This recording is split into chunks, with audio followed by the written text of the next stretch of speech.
The lady on the morning news said it had hit 73 that afternoon.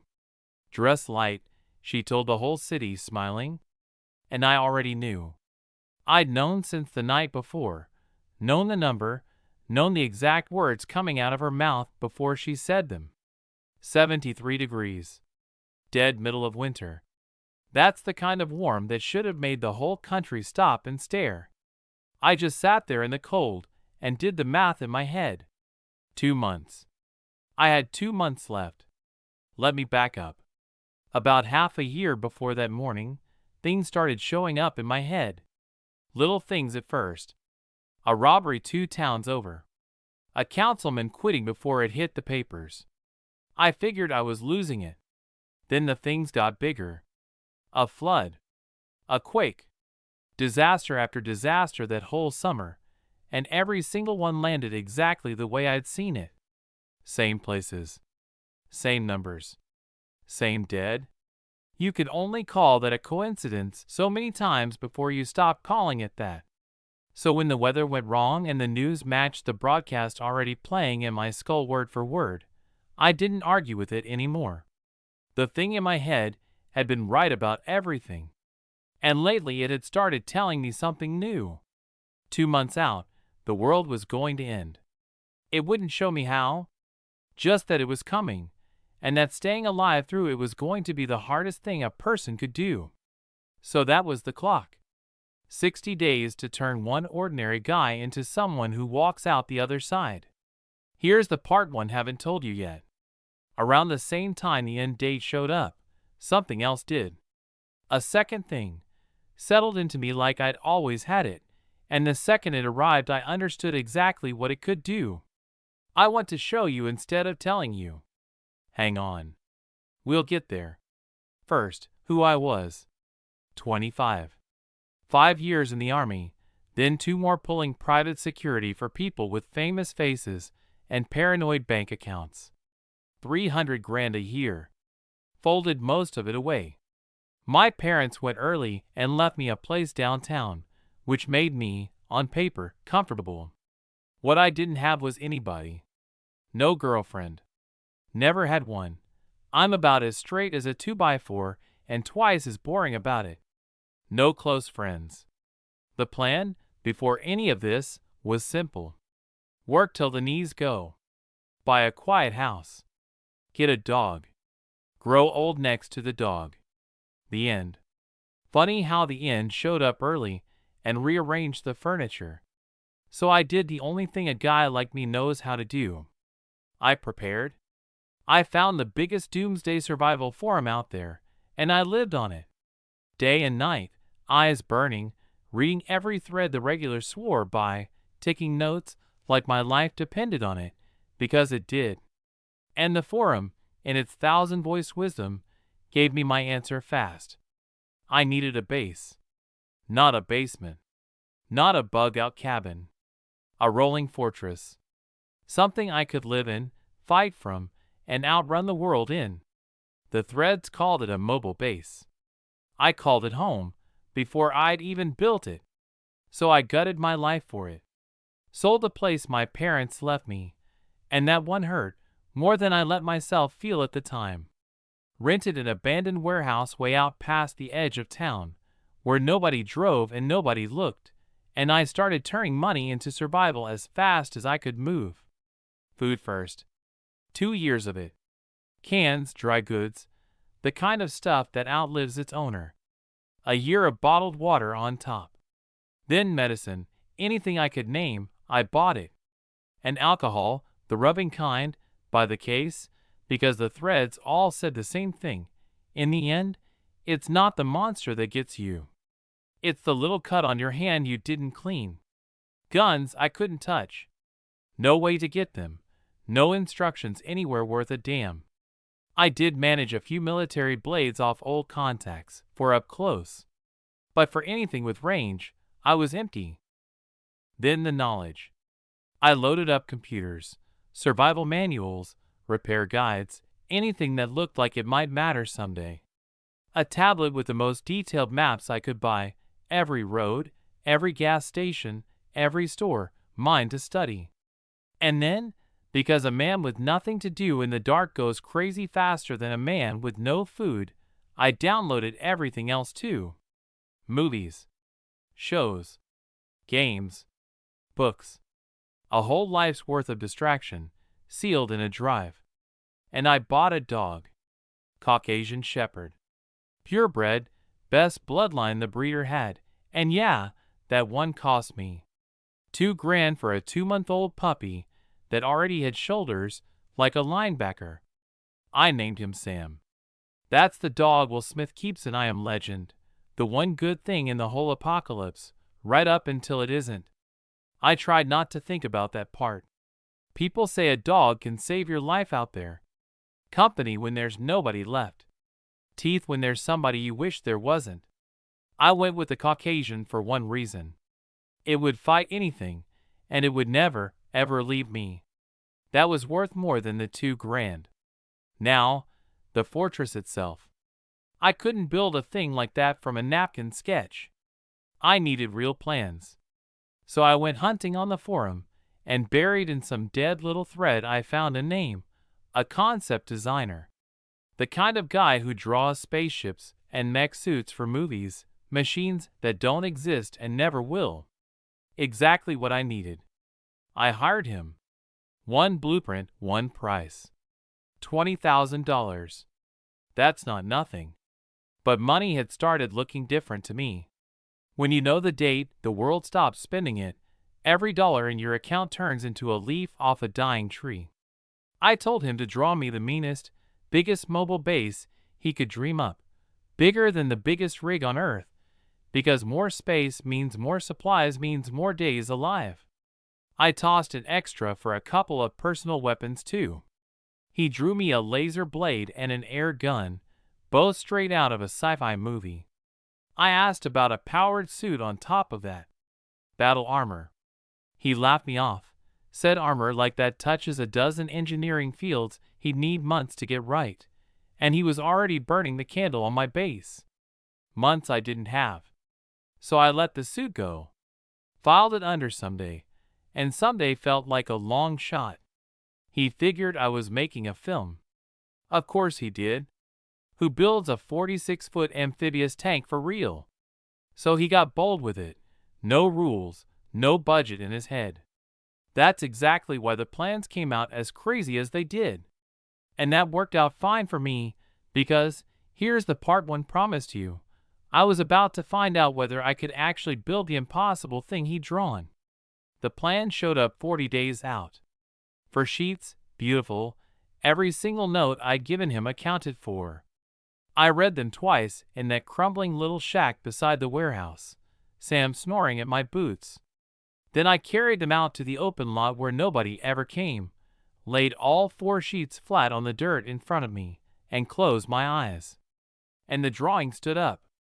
The flat lines lifted off the paper and rose into the air, 3-dimensional, the whole shape of the thing hanging there in front of my shut eyes. And I could feel them. The lines. Like I could reach in and slide any one of them anywhere I wanted, and it would go, and it would stay. It went on like that for maybe 15 minutes, this slow, impossible feeling. When I opened my eyes, the plans were gone. In their place, floating in my head, was a list. Not of parts. Of raw material. 10 tons of steel. 5 tons of copper. 100 pounds of titanium alloy. Leather, screws, a dozen things I'd never heard of. Enough metal, my first thought went, to build a couple of tanks from scratch. That's what it did, the thing that lived in me now. It had a name the moment it arrived, and the name was Mechanic. Here's the whole of it, in one breath. It built or upgraded machines from a blueprint, but only if the plans were dead accurate, and only if I fed it every last ounce of raw material myself. That was the catch, and it was a brutal one. No materials, no machine. Which meant before I could build anything, I had to go buy a couple of tanks worth of metal. So I did. Ordered everything I could find online. The hard-to-source stuff I bought straight off factory floors, in bulk, paying whatever it took. The first foreman didn't want to sell that much to a stranger with no story, until I started stacking the price up, higher and higher, past the point where any sane man says no. His hands were shaking when he took the cash. He had me pegged for some trust fund idiot about to lose his shirt. He wasn't wrong about the shirt. He had no idea his money was already dead. He just didn't know the date yet. The trucks came 2 days later and unloaded a mountain of metal into my warehouse, the drivers half impressed, half laughing at the rich kid who'd clearly lost it. I didn't care what they thought. I cared that the door shut behind them. Then I stood in front of that mountain, and I let the mechanic run again. It talked to me inside my head. Calm, certain. Scanning materials. Then, materials confirmed. Begin construction? Begin, I told it. Construction started. Estimated time, 1 week. And then the steel moved. 10 tons of it, beams the size of bridge spans, drifting through the air like loose thread, weightless, fitting themselves together piece by piece in front of me. No sound. No heat. Just metal assembling itself out of nothing I could see. I stood in that warehouse and watched it for hours, until Sam started howling outside for his dinner and snapped me out of it. 1 week of build, which put the finish line exactly 1 month from the end of the world. So while the fortress put itself together, I went back to the forum. And that's where I met Dale. I was killing time, half reading, when a new thread popped up with a title that grabbed me by the collar. Something like, 7 years building my doomsday rig. And the first photo loaded, and I said it out loud, no idea who heard me. Now that's a truck. Black and silver. A heavy hauler so chopped and armored it barely looked like a truck anymore. Bolted to the nose was a bulldozer blade the size of a guillotine, the kind of thing that clears a road by clearing whatever's on it. Steel welded over every panel. The windows swapped for bulletproof glass, then caged behind iron bars so nobody could pry a pane loose. Inside, it was half tactical, half tiny apartment, bunk, shower, galley, and stacks of canned food and blades everywhere. If I hadn't already checked that the world still had a month left, I'd have sworn this guy was driving through hell as we spoke. The thread blew up. Admirers, critics, a few people threatening to report him. And I got this feeling it wouldn't last the hour before it got pulled. So I grabbed his handle off the screen and shot him a private message, fast, before the whole thing vanished. I typed, "Man, your rig is unbelievable. Any chance you'd walk me through the build? I'm into the same thing." I signed it $79.92. That's me. Just some numbers I mashed on the keyboard once and never changed. Nothing came back. Long enough that I figured he had me down as a tire kicker or a cop. So I walked outside, took a photo of my warehouse, the real mess of it, and sent it over with one more line, building my own. Looks nothing like yours, but I swear I'm not fishing. The photo did it. He wrote back, "You prepping too?" "I am," I typed. "And your truck's the best one I've seen." "Thanks," he said. "Thread's already gone, though." I flipped back. He was right. Where the photos had been, just a gray line that said the post no longer existed. So I leaned in. I told him this mattered to me more than he knew, that I wanted to hear everything, what a base like that actually needs when the lights go out. He went quiet a second. Then, "If you're really serious about building your own, all right. Here's my number. Take it to text." And that was Dale. He'd spent 7 years on that truck.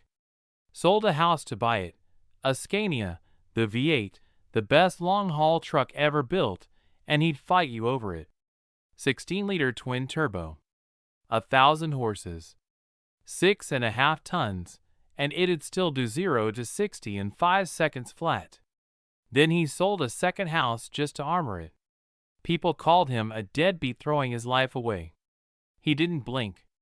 That truck, he told me, was the only wall he trusted.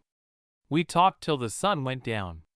I never told him the real thing, that the end had a date, that there was a mechanic living in my skull. I just fed him half-truths and let my hunger for the details carry the rest. And it was real hunger, so he opened up. By the end, he was sure of one thing about me. I was his kind of crazy. A man who believed it was coming and was getting ready while everyone else slept. When he logged off to go fuss over his rig, I sat there in the quiet and realized how much I'd missed. All the holes in my plan he'd casually pointed out. I looked over at the warehouse, where 10 tons of steel was knitting itself into a fortress without a single sound, and I made a decision. Every weak spot I'd just learned about, I'd fix later. The mechanic could upgrade what it built. Same rules, materials, and a blueprint. So I'd run a second pass once the thing was finished. Then Dale said something that stuck a hook in me and didn't let go. Picture an ark, he said. A vehicle so big you could carve out a patch inside it just to grow food. Greens. Real ones. Never run short. We'd both stockpiled vitamin tablets by the bottle. But a tablet's a tablet. It's not a tomato. I didn't say anything. But that little idea dropped into me like a seed into soil, and I told myself, if I ever found a way to grow green things inside my fortress, I'd upgrade it without a second thought. Remember that? It comes back. He pulled me into a group thread, too. 6 of us, all the same flavor of paranoid. Guys with safe rooms, guys with buried bunkers, guys with their own armored war wagons already built. Tomorrow's War, the group was called. Off their advice, I bought the last of it. A Geiger counter, a hand crank radio, a propane heater, sanitation gear by the box. My savings bled out fast, and I still didn't feel ready, so I lived in that group thread and on that forum, hunting for the one fact that might tip the odds. A week went by. 1 month to go. 5-something in the morning, asleep in the shack, a line dropped into my head and yanked me straight up out of the dream. Doomsday Fortress. Construction complete. I was on my feet before I knew it, Sam grumbling awake behind me. I crossed the lot and threw open the warehouse door, and there it was. I don't have a clean way to say what it looked like. The closest I can get, you ever play one of those old strategy games, Command and Conquer, the build truck that rolls out and becomes your whole base? That. 46 feet long. 16 wide. 15 tall. A rolling palace made of muscle and steel, matte black. The future and a tank shoved into one shape. The thing every man's pictured in some dumb daydream and never thought he'd touch. 8 tires. Each one came up past my belt, and I'm 6'1". Bulletproof, blast-proof, self-inflating, built to crawl across open sand without sinking. 14 cameras tucked into the chassis and the sides, retractable, no blind spot anywhere on the vehicle. And the part one was proudest of, it swam. Land and water both, sealed watertight inside, every seam. If the end of the world came as a flood, I wasn't going to be the guy standing on his roof waving a shirt. I walked up and put my hand flat on the driver's door. Something in my head chimed. Light ran across the metal in a slow wave, and the door swung open and lowered a set of stairs. Mechanical, not electric, because electric jams and mechanical never does. The door knew me. Only me. Nobody else on earth was opening it. Inside, a double cab. Pneumatic seats wrapped in the soft leather I'd paid stupid money for. The kind that floats you over any pothole like you're lying on cotton. A bank of screens, a wall of switches, one big wheel. Behind the cab, through a sliding door, the part one actually cared about. A long leather sofa that'd seat 7. A table that dropped down into a bed. A TV wired to my drives, every movie and show already loaded. A galley with 2 full fridges, not the dorm boxes you see in a camper, real ones, and a coffee machine, induction burners, a microwave, an oven. Every pot and bottle strapped down so the road couldn't fling it.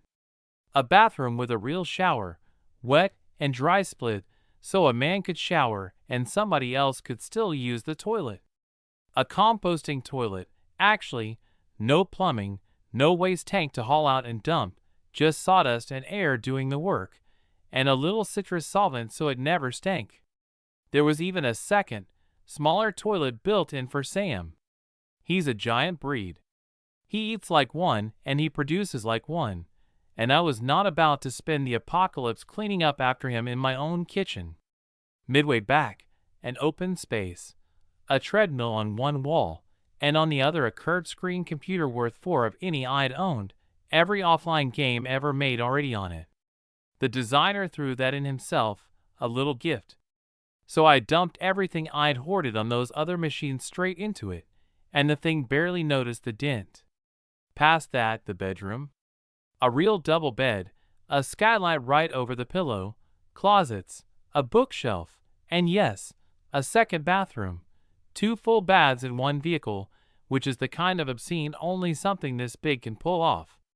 And behind one heavy steel door at the very back, the cargo hold.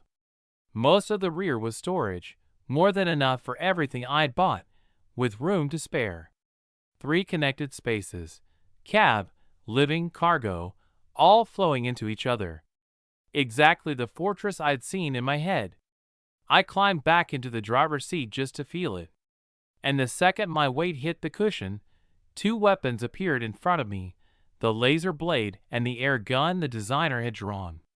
Small, light, easy to carry, both dripping that movie prop shine. I tucked them away to test later. Then I put both hands on the wheel, and the whole machine poured itself into my head at once. Hull rated against bullets, blasts, and impacts. Diesel engine. Gasoline engine. 9 high-output solar panels. 2 air cannons mounted on the front corners. And a full thermal imaging system that picked up every warm-blooded thing inside half a mile. That last one lit up a screen as I sat there. One blip, right outside the warehouse, pacing and whining. Sam, glowing on the monitor like a little orange ghost. I barely knew how to drive the thing, but I didn't have to. The mechanic filled the gap.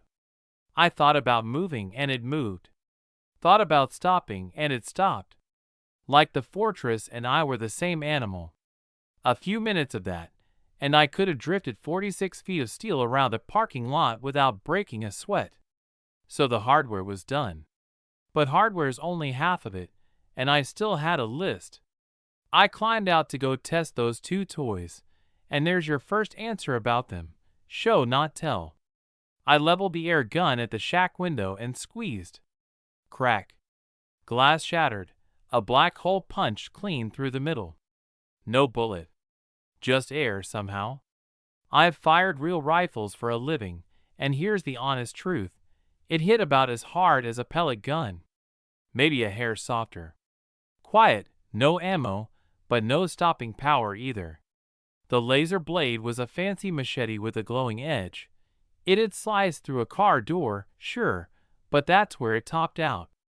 A really good knife. Nothing more. Same as the ones in Star Wars, minus the Jedi. I wasn't betting my life on either of them. With a fortress under me, they were a nice to have. The air gun especially, for a man who couldn't get a single real firearm, a silent thing that punched holes was better than my bare hands.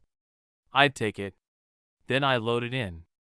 Days of it, hauling everything from the warehouse into that rear hold.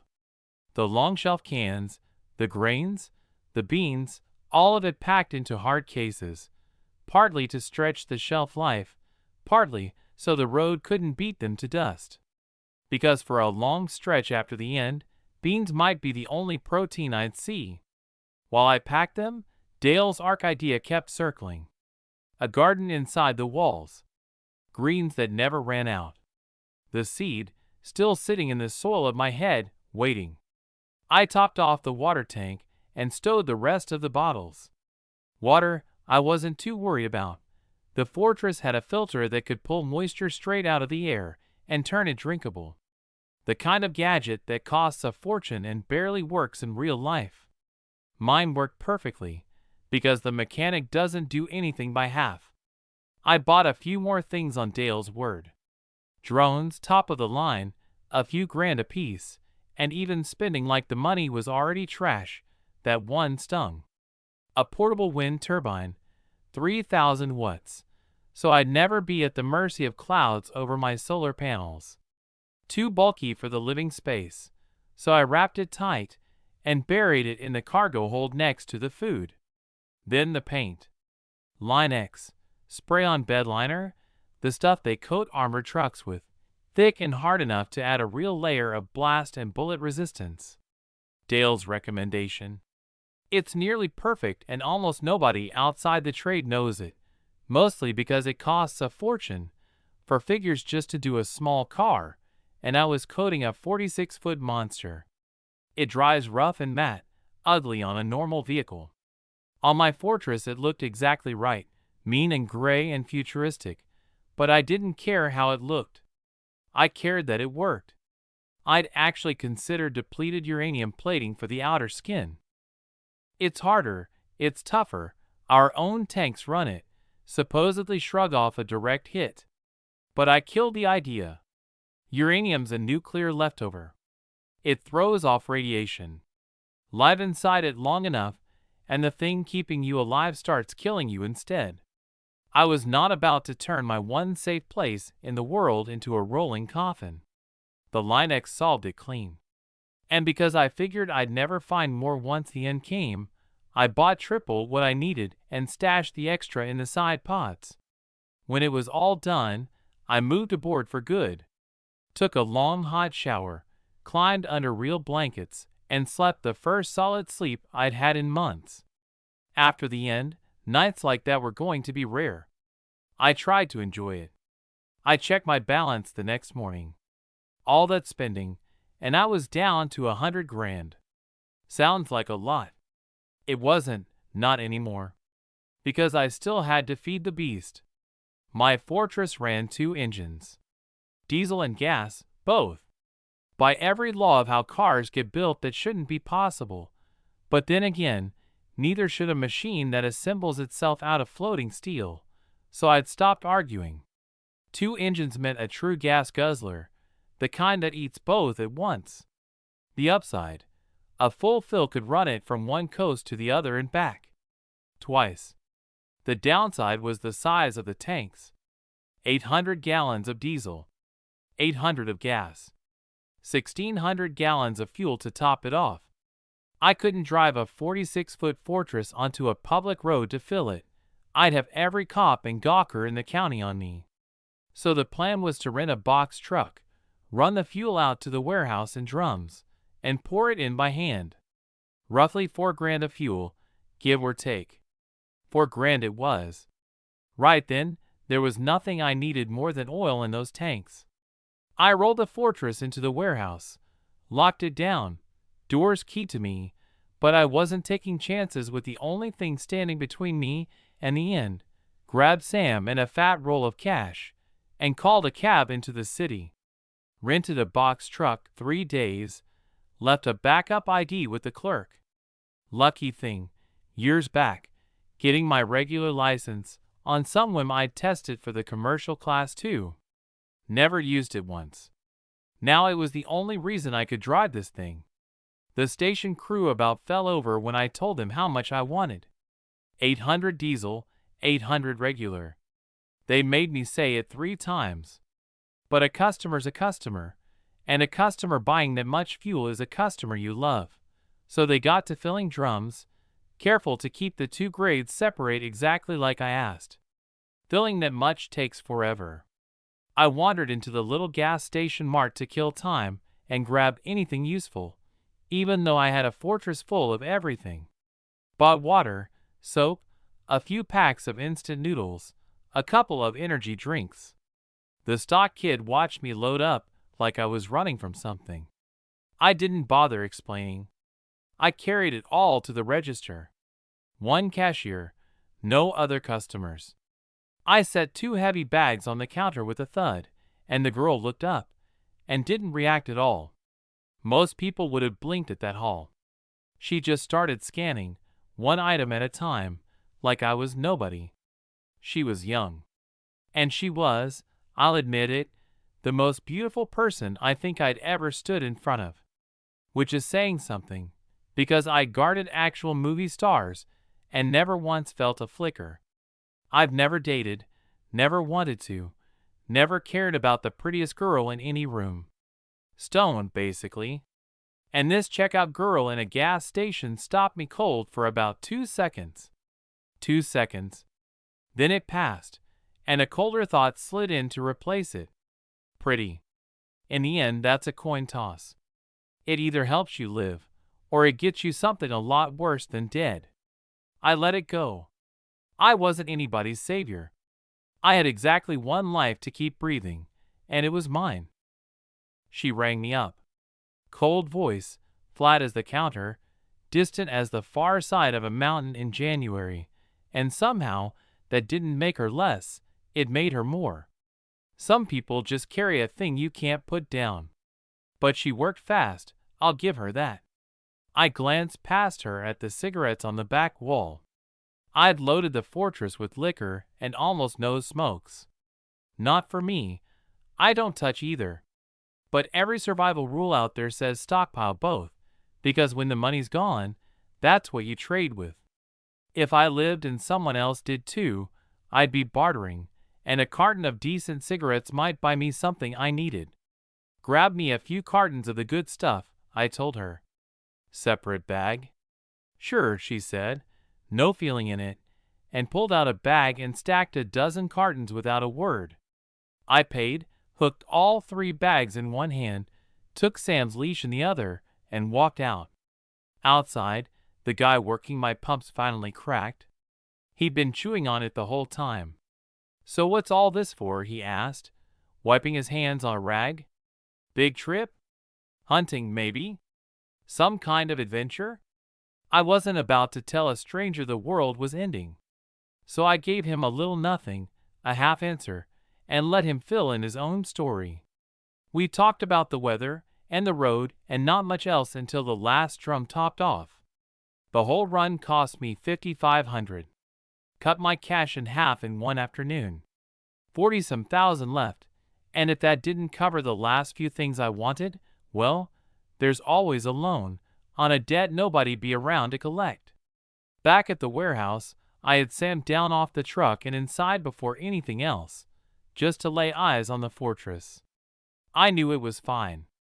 I had to see it anyway.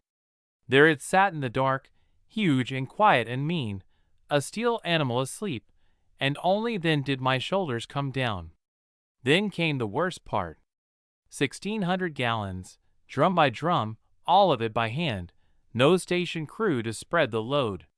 Lift, carry, pour, repeat, for the better part of an hour, until both tanks read full and I was soaked through and reeking of fuel. The shirt I was wearing stank so bad, I didn't even wash it. I threw it out, hosed Sam down, and started dinner. I'm a bad cook. I keep it simple. Calories in, that's the whole goal. Eating, I scroll the tomorrow's war thread. Same talk. Somebody's new gear. Somebody's reinforced safe room. Dale bragging about an old vehicle-mounted thermal scope he tracked down through a lot of favors and not a little money. And for the first time, I really looked at these 6 strangers and wondered about them. None of us ever talked about home. I had no idea if any of them were alone like me or had people. No idea if their bunkers and their war wagons would actually carry them through. I shook my head, let it go. Keep your own self alive first. The rest is up to the dice. And then time just went. Quiet fast, the way it does right before something breaks. That last month, the weather came apart. The ground kept turning over. Inside 30 days, the planet ran through every disaster the previous decade had to offer, all at once, everywhere. My corner stayed calm. But it was the flat calm before the wave, and I knew it. The governments knew something too. I could feel them closing the curtain, agencies sitting on news, important people quietly dropping off the map, gone to ground somewhere safe. And one day I noticed it. Everything you could buy in bulk had gone out of stock. All of it. Like somebody upstream had shut the tap. Nobody catches a thing like that unless they're staring at supply lines all day. I was. Everybody else just went on chasing money that was about to mean nothing, fighting over scraps, with no clue that in 24 hours the whole world was going to flip over and land on its back. Then the last broadcast.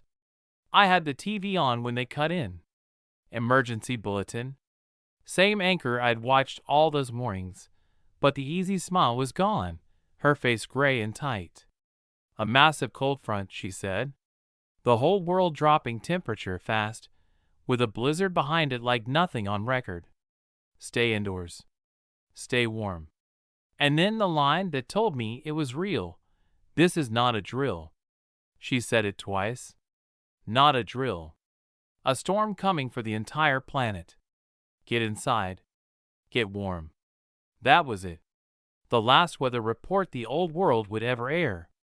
Tomorrow was the end. I switched off the TV. And I felt calm. Strangely, completely calm. I'd been wound tight for so many months that when the thing I'd been bracing for finally arrived, something in me just let go. The group thread was already on fire. Those 6 had the same nose for trouble I did, and an unprecedented worldwide blizzard had every one of them saying the same 2 words. I watched it scroll. My thumb hung over the screen for a long second. Then I made up my mind, and I typed it out. Everyone, I wrote. Believe me or don't. Tomorrow is the end of the world. Get ready, all of you. I think some of you have been waiting your whole lives for this. I hope you make it. Take care. 7,992. I hit send and turned the phone off. No more news. No more anything. I drove the Fortress out of the warehouse onto the open ground. Laid down on the double bed. Reached up and sealed the steel privacy panels over the windows at my feet, then the ones over my head, then the skylight, until I was shut inside a box nothing on earth could open. Locked tight. Safe as a king in a fortress no army could crack. I called Sam up to the foot of the bed and rubbed his big head one last time. He leaned into it, warm and heavy, and the only living thing in the world I could call mine. Then I pulled the blankets up, closed my eyes, and let myself go under, out on a dark field, in a steel animal nobody could wake, on the last night of the only world I'd ever known. Whatever was coming in the morning, it would have to come through all of that to reach me. It was coming anyway. Vera had built that door to stop an army. Rivets, iron plate, 3 deadbolts. She'd told me on the drive that a master thief couldn't have touched it. Somebody had torn it clean off the frame anyway. We'd just finished stripping her old gas station for everything it had left. She'd worked it in 2 trips with a walkie-talkie clipped to her collar while I stayed in the cab on the thermal, ready to call out trouble.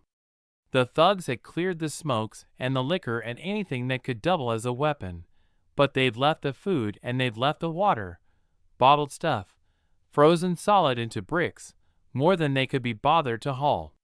Take all of it, I told her over the radio. I can thaw water. We take everything that's any use. So she filled 2 sacks till she couldn't drag them. Hygiene supplies first, the kind of thing you can't make once the factories die, then jerky and dry goods and those frozen blocks of water, and I stowed it all and melted the ice down under the AC.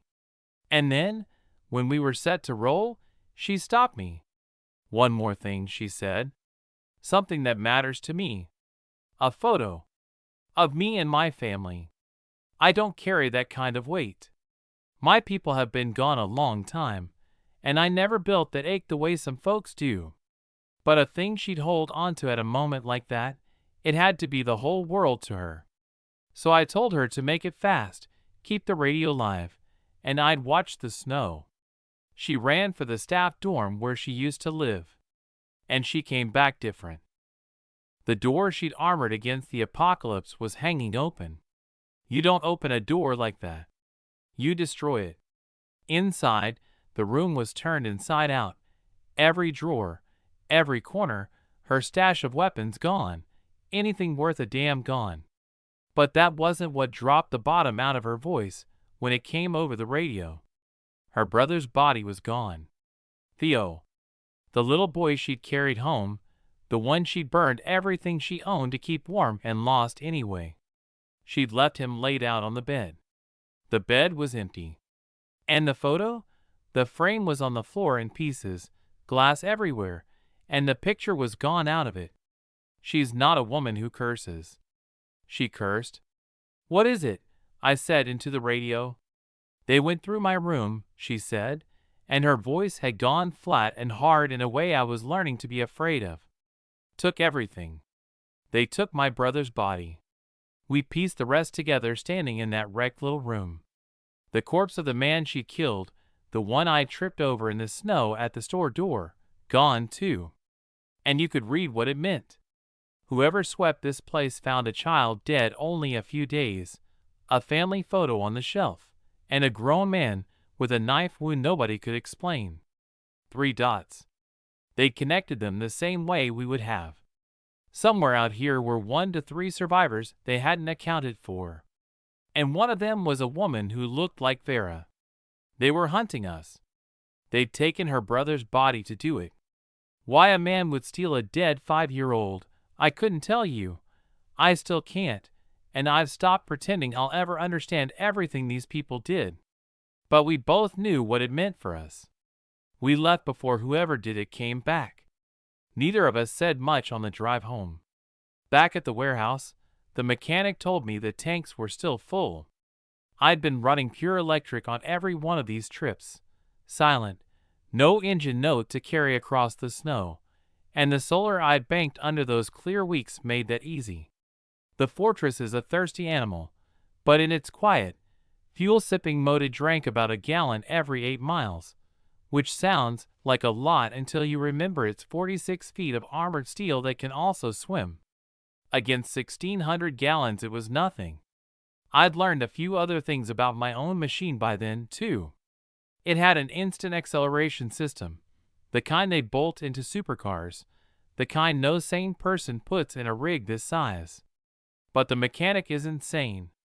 Full throttle, it switched itself to gasoline and went 0 to 60 in 3 seconds, top and north of 250. At those speeds, one twitch of a driver's hand turns the whole thing into a tomb. Except I wasn't really the driver. I could hand the wheel to the mechanic and let it run the math, and the math never flinched. A perfect ghost at the controls. That's part of why I'd come to treat this fortress like my own heartbeat. It was the only reason I was still breathing. While I thawed the last of the water into the tank Vera cooked. That had become the arrangement. I protect her, and she draws my upgrades, and somewhere in there she'd taken over the kitchen, because she tried my cooking exactly once and never let me near a pan again. The fridge was down to cabbage, a couple of carrots, 1 lonely potato. She turned the cabbage and some fridge beef into a stir-fry and stretched the rest into a soup, and it was good. Outside it was a frozen graveyard, and inside it was warm, and there was hot food on the table, and I caught myself thinking, for the first time in my life, that there was something to having another person around. We talked it through over dinner. The 2 tankers I dragged home had to come with us. Every other city was going to be as broken as this one, maybe worse, and there was no telling when we'd safely fill up again. My instinct was to find an empty nowhere on the map, tow the tankers out there, and wait the world out. Safest play. We had years of supplies. But what about your materials, Vera said. For the upgrades. And that stopped me, because she was right. A blueprint's worthless without metal to feed it, and metal means cities, factories, the big mills, the exact opposite of nowhere. Hide far enough to be safe, and I'd never upgrade a bolt. So she made her pitch, and she made it cold and clean. She'd seen my blueprints. The fortress already ran past military grade. Tiger, whoever he was, had blades and a few weak guns and not much else, and his crew hadn't gotten huge yet. Strike now, while we had a steel monster and they had bodies, and the odds were lopsided in our favor. She wasn't wrong about that either. But my whole code is that the fight you can skip is the fight you skip. Every clash is a chance for the fortress to take some damage I never saw coming, and the fortress was the difference between living and dying. Then I pulled up the map, and I read her real reasons off it without her having to say them. There were 2 places in this city worth raiding for what I needed. The biggest steel mill in the region, way out on the far side. And downtown, a tech and research park that fed the city's big engineering university, and a stack of high-end companies. The only place for miles you'd find the rare, finicky materials. After those 2, you were talking about another city entirely. And a man like Tiger, with a city to rule, would plant himself in that tech park, because it had materials and machine shops, and all he'd need was one clever pair of hands to start turning out real weapons. Which meant the materials I wanted, and the man hunting us were sitting in the same place. "You want me to hit Tiger," I said to her, "so I can ask him where your brother's body went, and where your photo is." "That's it, isn't it?" She didn't even blink. Just nodded. "That photo is the last thing I have of my family," she said. "And my brother? I just want to know where he ended up, so a useless sister can sleep a little better." But she didn't sell it. She kept her voice level and added the rest. And I meant the strategy too. Get the materials, upgrade, before the next disaster lands and the window closes. That's real.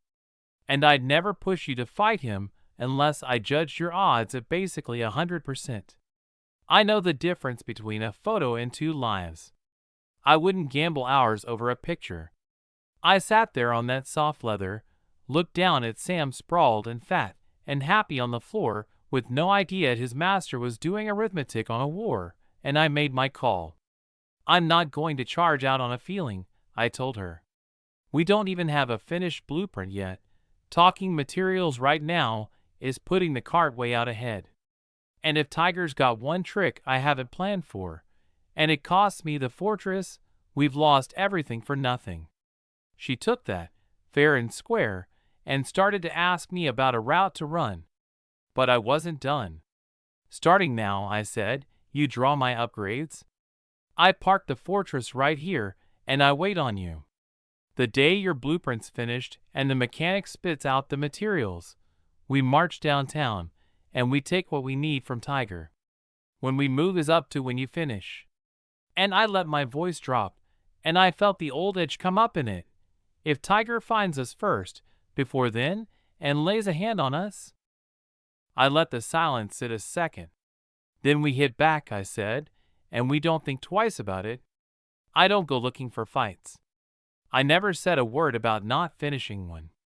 She's quick, Vera. She saw exactly what I'd done, handed her a path. Finish the design fast, and we'd have every reason in the world to go through Tiger's door. And on the far side of that door were her brother and her photo. A plan that covered me and still left room for what she needed. "Thank you," she said. Quiet. And I knew her well enough by then to know that was the first true thing she'd said to anybody but her dead brother since the world ended. I shrugged it off and went and roughhoused with the dog. Then she went to work. And with the mathematician running behind her eyes, she figured the design that would have taken a team a month would take her about 2 weeks. That same stretch, I'd left a story behind me in the snow without meaning to. 3 bodies at that gas station, 1 with a knife through the neck, 2 with the scorched, cauterized holes my laser blade left, and on the knife one, 2 shallow scuffs on the legs where my feeble air gun had barely chewed through his padding. A man who'd survived as long as Tiger had would read those bodies right. He'd see no gunshots, and he'd think, whoever did this can't get a gun. Which made him the one holding the cards. So he put his people in modded cars he'd looted from some street racing club, engines built to start in the deep cold, handed them spike strips and crossbows out of the police armory he'd cleaned out, and sent them sweeping outward to find us. I didn't know any of that yet. I'd learn it the way you always learn it. The hard way, when it showed up at my door. Before that, though, we designed the upgrades. I sat with Vera, and the blueprint spread between us, and I started big. I wanted to rip out the hybrid engine and go nuclear. No more chasing fuel in sun. She shut that down gently. Radiation she couldn't solve, and a uranium tank that took a hit would turn the fortress into a walking bomb. Same reason I'd talked myself out of depleted uranium plating clear back at the start. She promised we'd crack it together someday. For now, no. So we built what we could. A real navigation system first, one that didn't need a satellite, that read the wheels and the speed and the turns and just calculated where we stood on the map from scratch. She said companies had been chasing that before the end. For her it was easy. Then the thing I'd been wanting since that first long night. A garden. We were out of green food, with nothing but vitamin tablets between us and scurvy down the road, and I'd had the idea planted in me a while back. Grow your own, never run dry. Vera looked at the 15 feet of height on the fortress and saw what I hadn't. A second level. A platform up around 10.5 feet that slid out from the side, like an open-air deck, with a staircase running up from below. A whole upper floor to grow vegetables. Auto-irrigation, the way they drip-feed crops in the desert, and a closed ecological loop to keep the soil alive, so the garden grew on its own and didn't chain us to it. When you weren't tending it, it folded back into the body. A balcony at the end of the world. She drew it out right there while she talked. Then weapons, and on weapons I didn't hold back. I wanted Mad Max, Fury Road. I wanted a blade on the nose, like the one on my buddy Dale's old rig, even just for clearing a road it'd earn its keep. I wanted 2 rows of saw teeth down the flanks, sharp enough to have anything that pulled alongside, tucked into the armor until I needed them. And I wanted guns. Not missiles.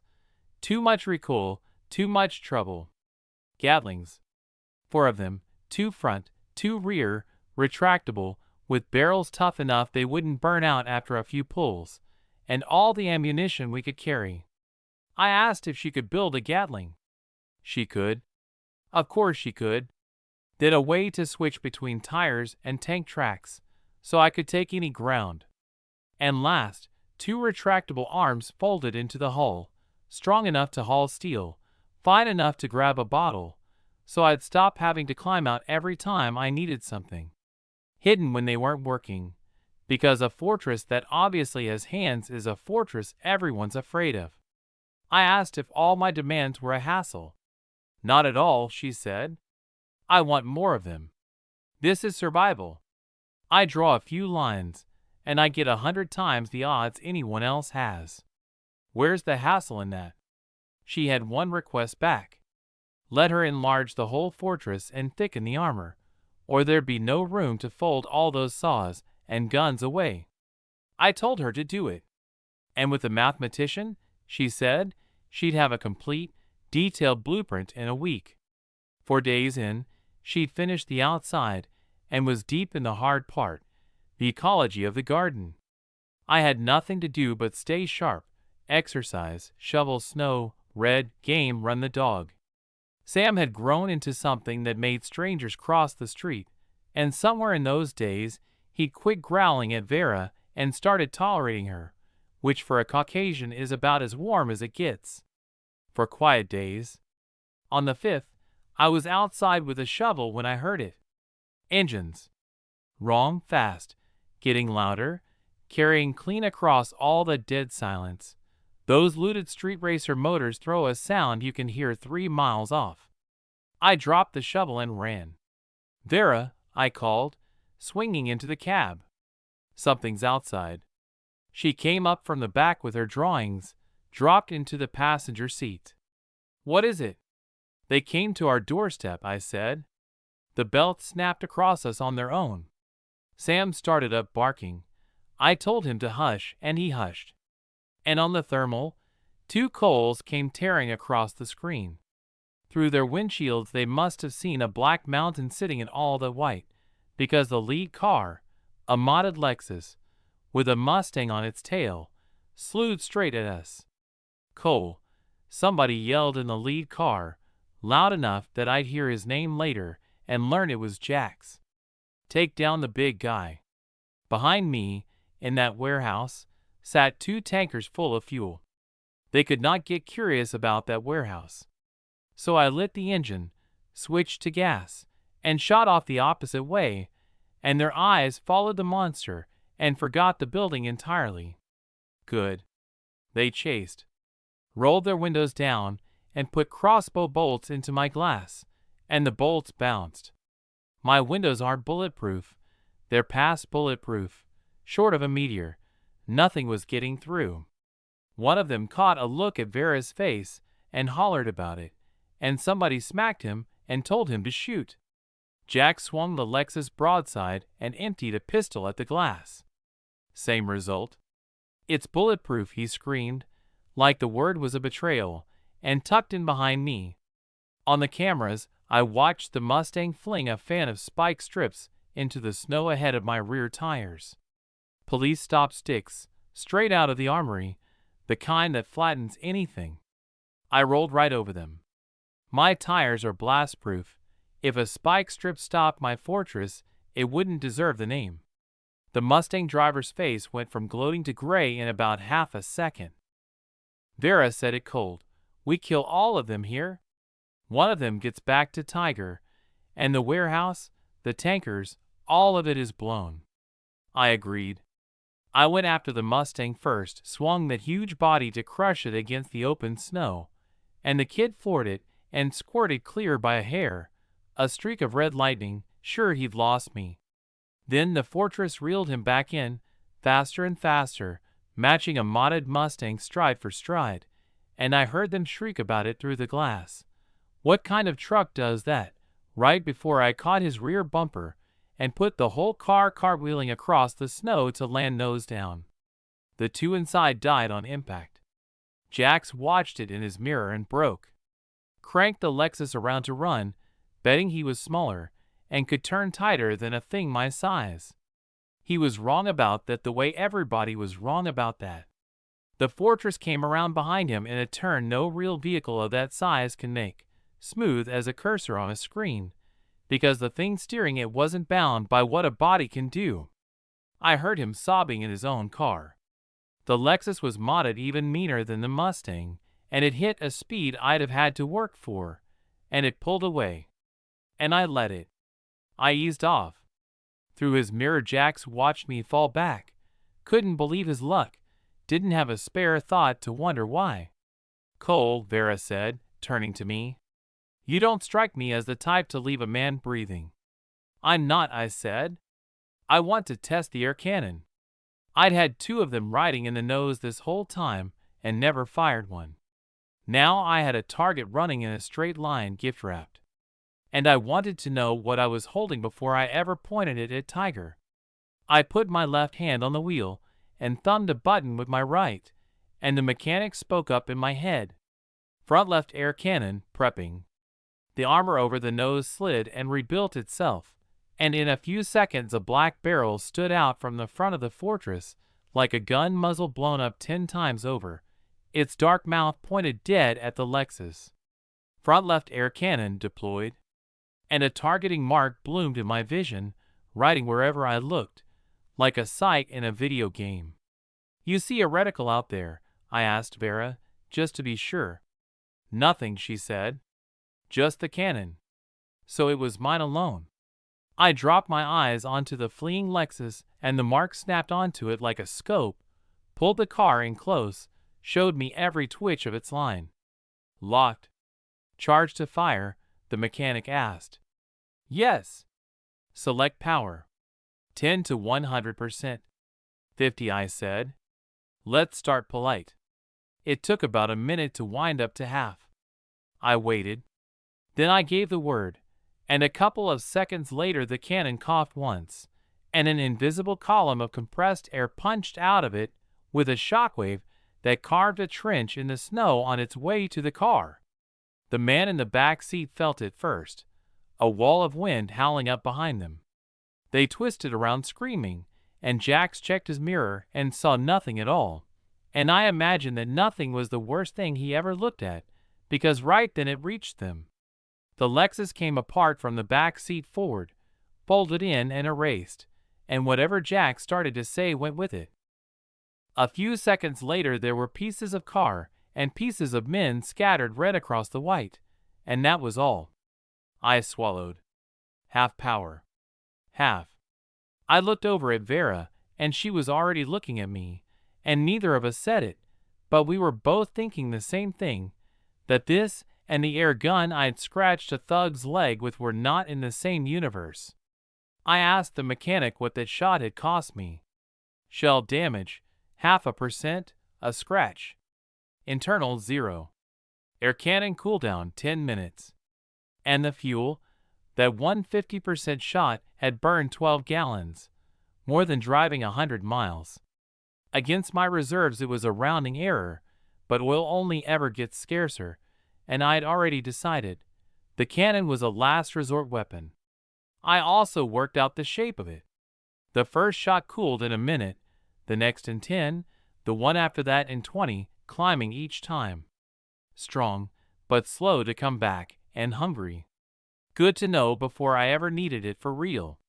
I drove home, topped the tank back off.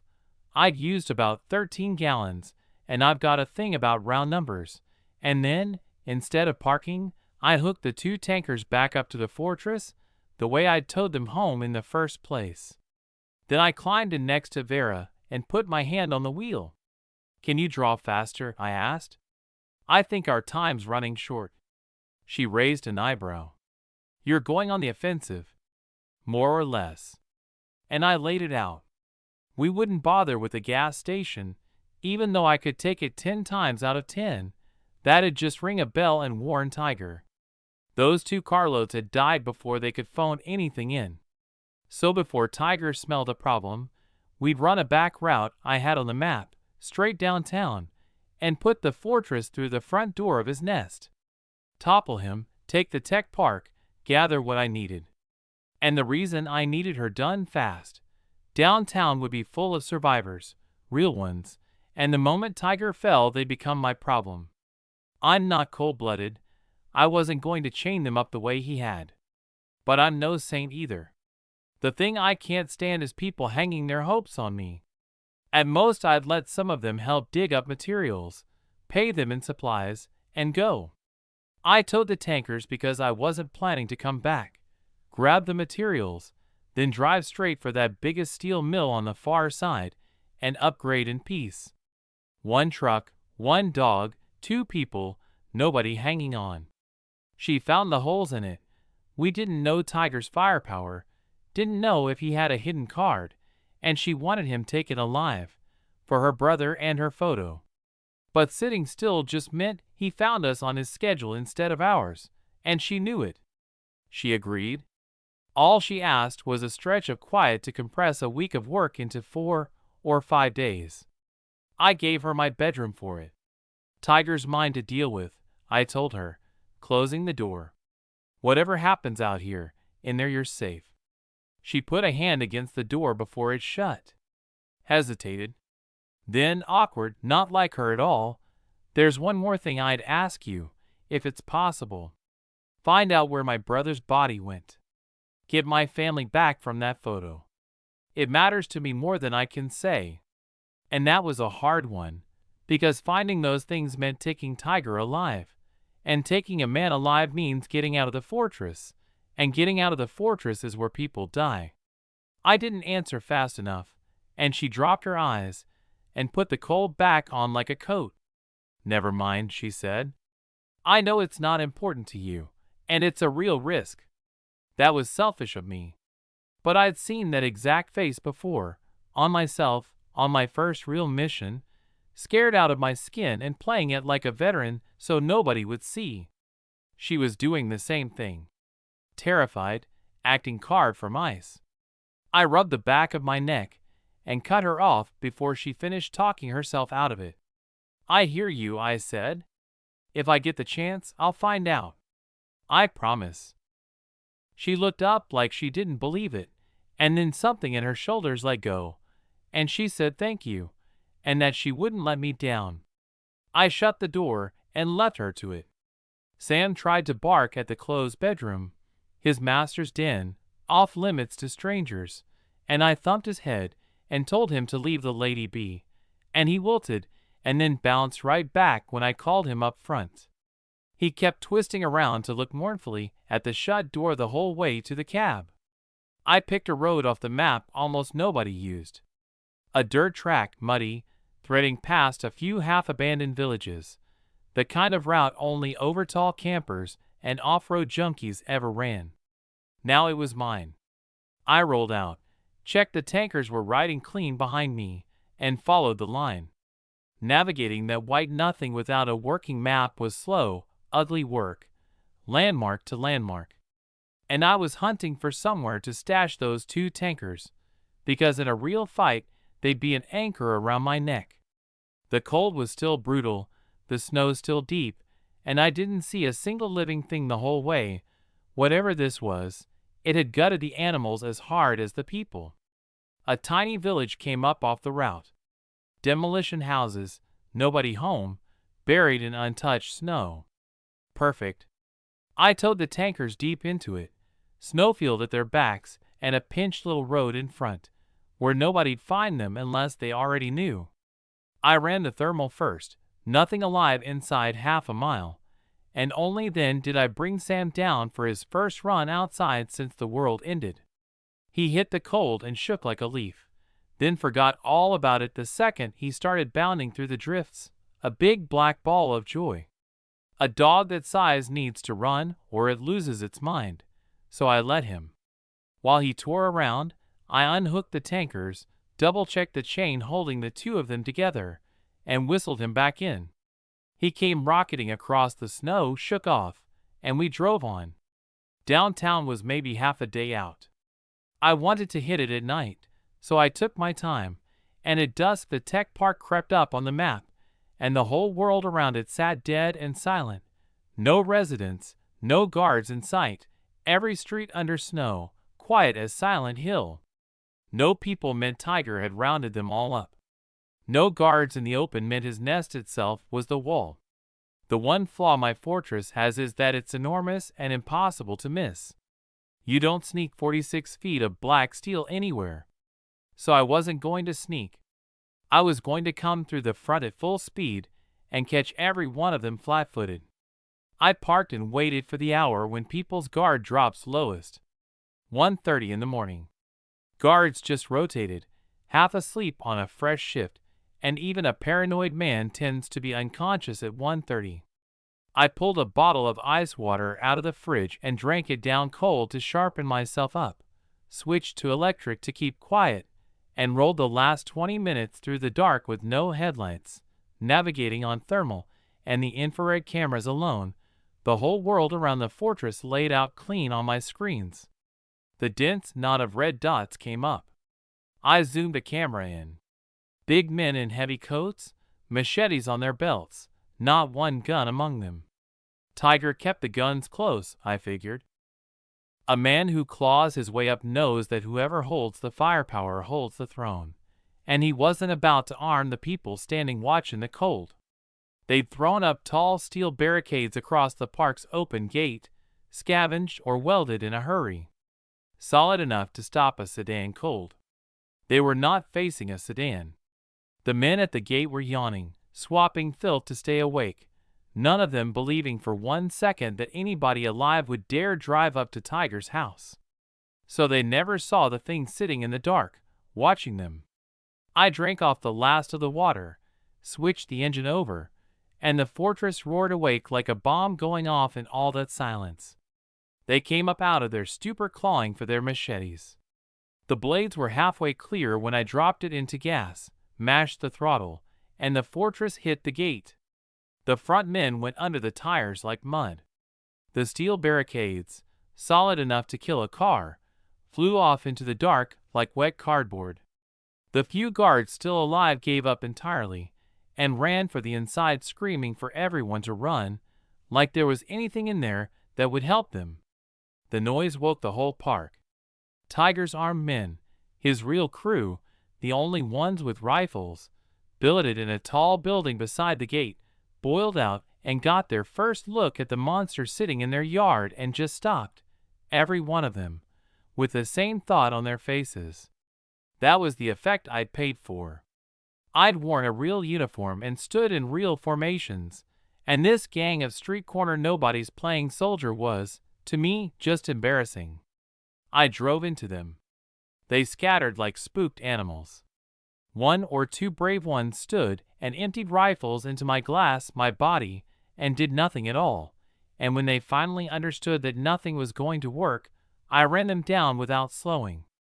I'm not a good man.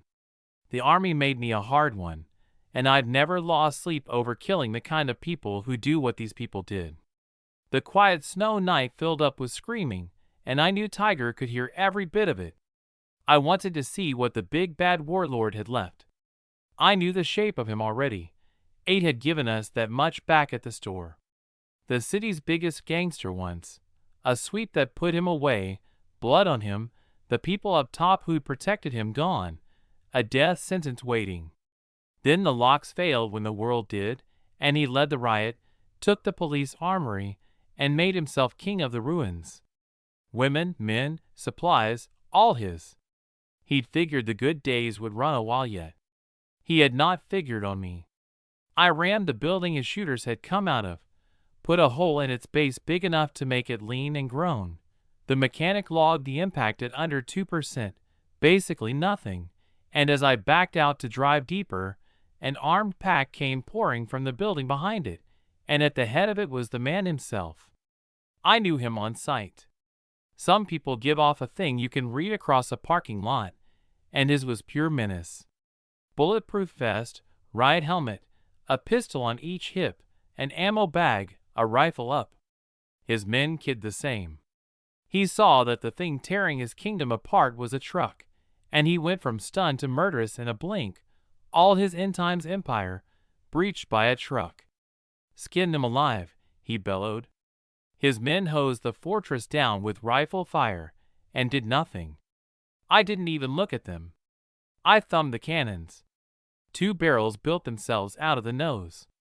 Tiger and his crew watched the dark mouths grow, and somebody screamed that this was no ordinary truck, and the whole pack broke and ran for the sides. Orders be damned. Tiger stood there cursing his deserters, swung his rifle up to cut them down himself, and I got there first. 2 reticles, one on each fleeing knot of men. 70% this time, harder than I'd hit the Lexus. The cannons spoke together, and the air tore open in 2 seams that slammed into the running men and turned them, in an instant, to red mist and wet ground. Tiger felt one of those seams coming for him, and threw himself sideways on pure animal instinct, and the spot he'd been standing on blew into a crater you could have buried him in. He came up white and soaked through, stared at my untouched body and understood, finally, that bullets meant nothing here, and that whoever was driving had exactly as little mercy in him as Tiger had ever had. Then he ran, sprinted for a low, flat building off to the side. I let him. I retracted the cannons. The cooldown was climbing, and there were survivors somewhere in that park I didn't care to catch in a blast. I'm not a murderer. I rolled slowly after him, figuring he was just one more thug with one more gear and no real tricks. I'd misjudged thugs like him before and been right to. This time I was wrong. A vehicle came out of that flat building to meet me. A Unimog, and Vera's voice was suddenly in my head, because hadn't she named that exact machine, weeks ago, as the kind of super truck people brag is invincible right up until a homemade charge proves it isn't. This one was welded over with steel plate, windows and all, just gun slits left to see through. A big rig in its own right. Next to my fortress, a toy. Tiger was driving it. He'd had his people rush building that Unimog for days, and by some black joke it had rolled off the line that very night, just in time to die in it. He'd been proud of the thing once. After one look at my fortress, he had to know it was a punchline. And it didn't matter, because the bloodlust had him now. The cannons had been a terror, and they'd terrified him, and Tiger was a thoroughgoing dead man walking who decided that whatever I was, truck or tank or aircraft carrier, he was going to fight me to the end. I raised an eyebrow at the Unimog. I'd taken him for a man running. He'd gone and found a weapon instead. He was being naive, though. Did he really think a welded-up Unimog could touch a thing armored dozens of times thicker than a tank? Fine. Let him learn it. I floored it and charged him like a bull at a man with a cape. He didn't take it head-on. Tiger was a brute, but he wasn't an idiot. He could see what a straight collision got him. So he spun the Unimog and grazed past my flank, close enough to throw sparks, lucky to be alive. And as he cleared me, he had his window down and a Molotov lit, and he hurled it against my body. "Burn you," he was screaming. The bottle shattered. He looked back hungry for a wall of flame, because everybody knows that's how you cook a tank, the cheapest trick there is. He got a little lick of fire that my tire rolled back over and snuffed out flat, while my rear end swung around looking to clip his Unimog. He dodged that too. And then he did the thing only a true madman does. He grabbed the whole bag of Molotovs off his seat and lit the entire bag, one heartbeat slower, and he'd have torched himself alive inside his own cab, and flung the burning mass out the window. It came spitting at me like a flaming skull and burst across my body, and this time the fire didn't go out. It climbed the wheel, it climbed the hull, it threw light up into the night, and I caught the smell of something scorching, and my heart dropped. Because that much heat, even my fortress, I couldn't swear it was fine. And if I didn't kill it fast it would spread, and it would burn this whole park down, and somewhere in this park were the materials I'd come a long way to take. This Tiger was a genuine lunatic. I rolled a tire over the flames again, and it did nothing.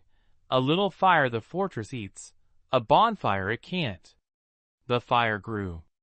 And right there is where the battlefield earned its keep, because the old training came up through the panic and said the one true thing: don't panic or you're finished.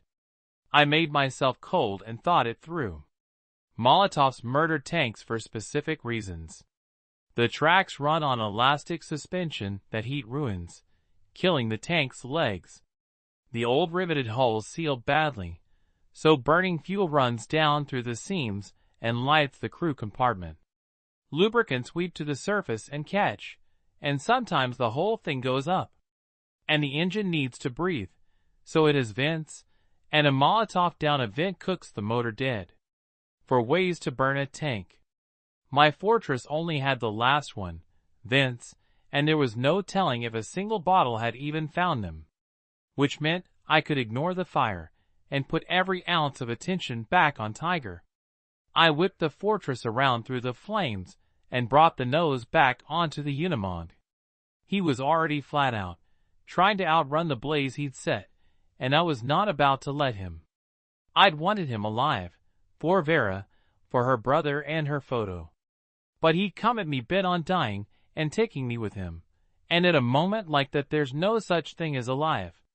There was only the one job left. Kill him. I dropped it into gas, and the fortress came off the line like an arrow, and Tiger, still gloating over his big fire, heard the air tear open behind him and looked in his mirror, and saw the monster come out of the flames without a mark on it, closing fast. At that speed, a hit was the end of him. He never would understand why a Molotov wrecks a tank and barely scuffs a truck. He was out of chances to find out. The fortress ran him down. There was no flooring it hard enough. The thing behind him wasn't a vehicle. It was the Reaper wearing one. So Tiger did the last thing left to a man like him. Red-eyed, screaming a sound that didn't have words in it, He hauled the Unimog around at a speed that should have rolled it, and aimed it straight back into my charge. He wanted both of us to hit head-on, and go up together, and take everyone in reach with him, the women, the survivors, his own men, and most of all the driver of that damn truck. A total madman, all the reason burned out of him, howling his last like an animal. The Unimog slammed into the fortress, and the night went white, a blast like tons of ordnance going off at once, a tower of fire ripping straight up into the dark, and both machines vanished, swallowed whole, into one churning sea of smoke and flame. Continuing in the same voice, text only. The night went white, and then the night came back, and out of the smoke my fortress rolled forward like nothing had happened to it. The Unimog was a smear of burning scrap throwing black smoke at a blood-colored. No. I'm getting ahead. Let me tell it the way it happened. Tiger died the way he lived, all the way crazy. He'd turned that welded-up Unimog around at a speed that should have rolled it, and driven it straight into my charge, trying to take both of us up together. The blast was real, a column of fire straight into the dark. And when the smoke thinned, my fortress was sitting there with a scratch on the nose and nothing else. The mechanic put the damage at 30%, which sounds bad until you remember I'd never tested a hit anywhere near that hard, and the thing shrugged it off. Whatever Vera designed into the upgrades, I'd repair that scratch later and forget it ever happened. But the fire he'd set was still spreading, and I'm not driving a fire truck, and the materials I'd come all this way for were sitting somewhere in that park waiting to burn. That's when I heard the voices behind me. Get water. No water. Find extinguishers. Sand. Use sand if there's no extinguisher.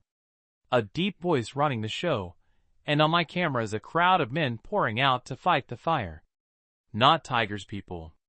These men were ragged, beards grown wild, hair matted, the coats hanging open over clothes worn to holes.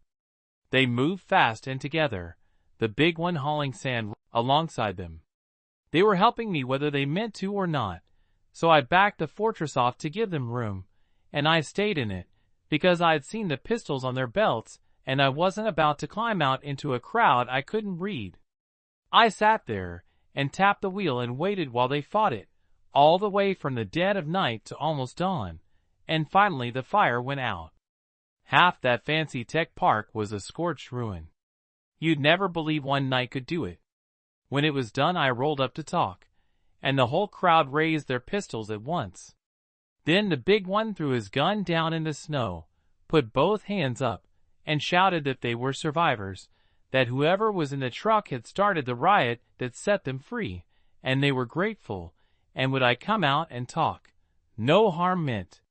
He decided a truck like mine had to hold a whole disciplined squad. Nobody takes down Tiger and levels a park with one man. So I let him keep thinking it. A platoon is scarier than one guy, and rolled my window down enough to be heard. We're staying in the vehicle for now, I told him. You talk first. Who are you? What happened here? Give me a reason to trust you. His name was Mason, and he led the survivors. Barsinger before the end, and an army vet, same as me. When the world broke, he pulled people together the way the training teaches you, holed up in an apartment block, waited on a rescue that never came. What came instead was Tiger. Tiger took the block, took the men and the women, killed anyone who fought to make the point stick. Mason had the hands to fight but no weapon, so he'd swallowed it and waited, day after day, building himself back into the leader of the captives by sheer force of personality. And tonight, when I came through the gate and the guards panicked and Tiger went out in a fireball, the captors scattered like the loose gang of cowards they were, and Mason seized that one gap, rallied the strong ones, and broke them out. The guards never saw it coming.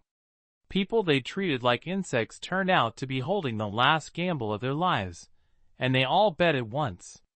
If those survivors hadn't gotten loose and fought my fire, I'd have lost everything. I couldn't have saved that park alone. I couldn't tell how much of his story was true.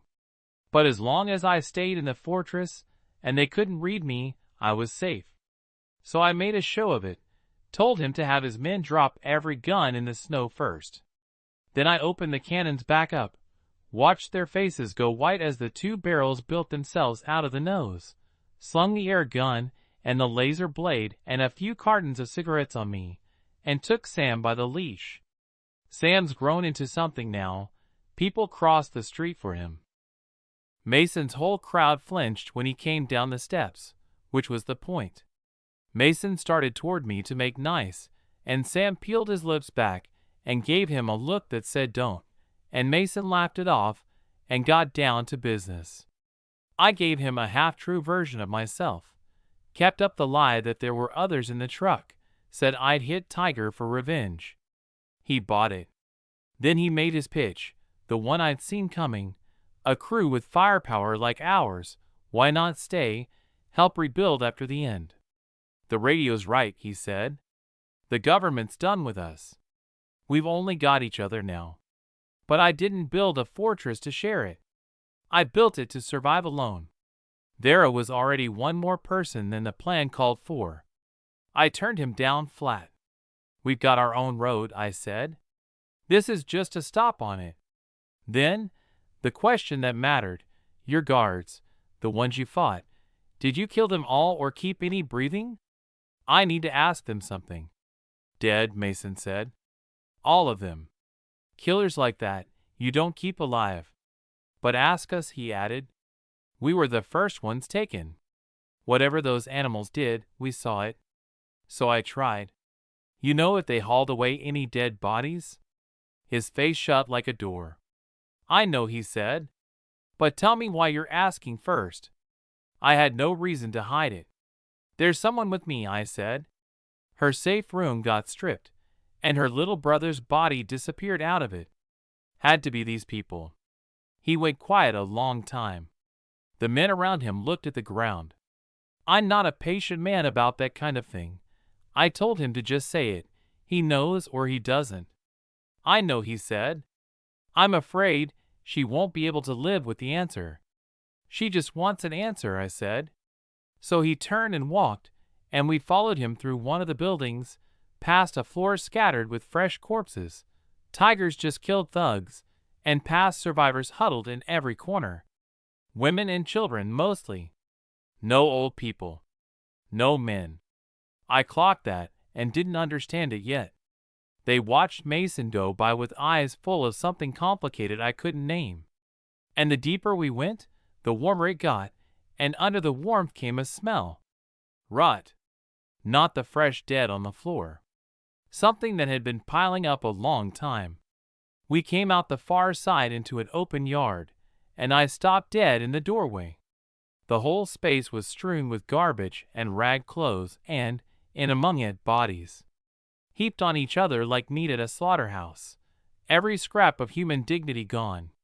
Sam went frantic at the end of the leash, scrambling to get away from the place.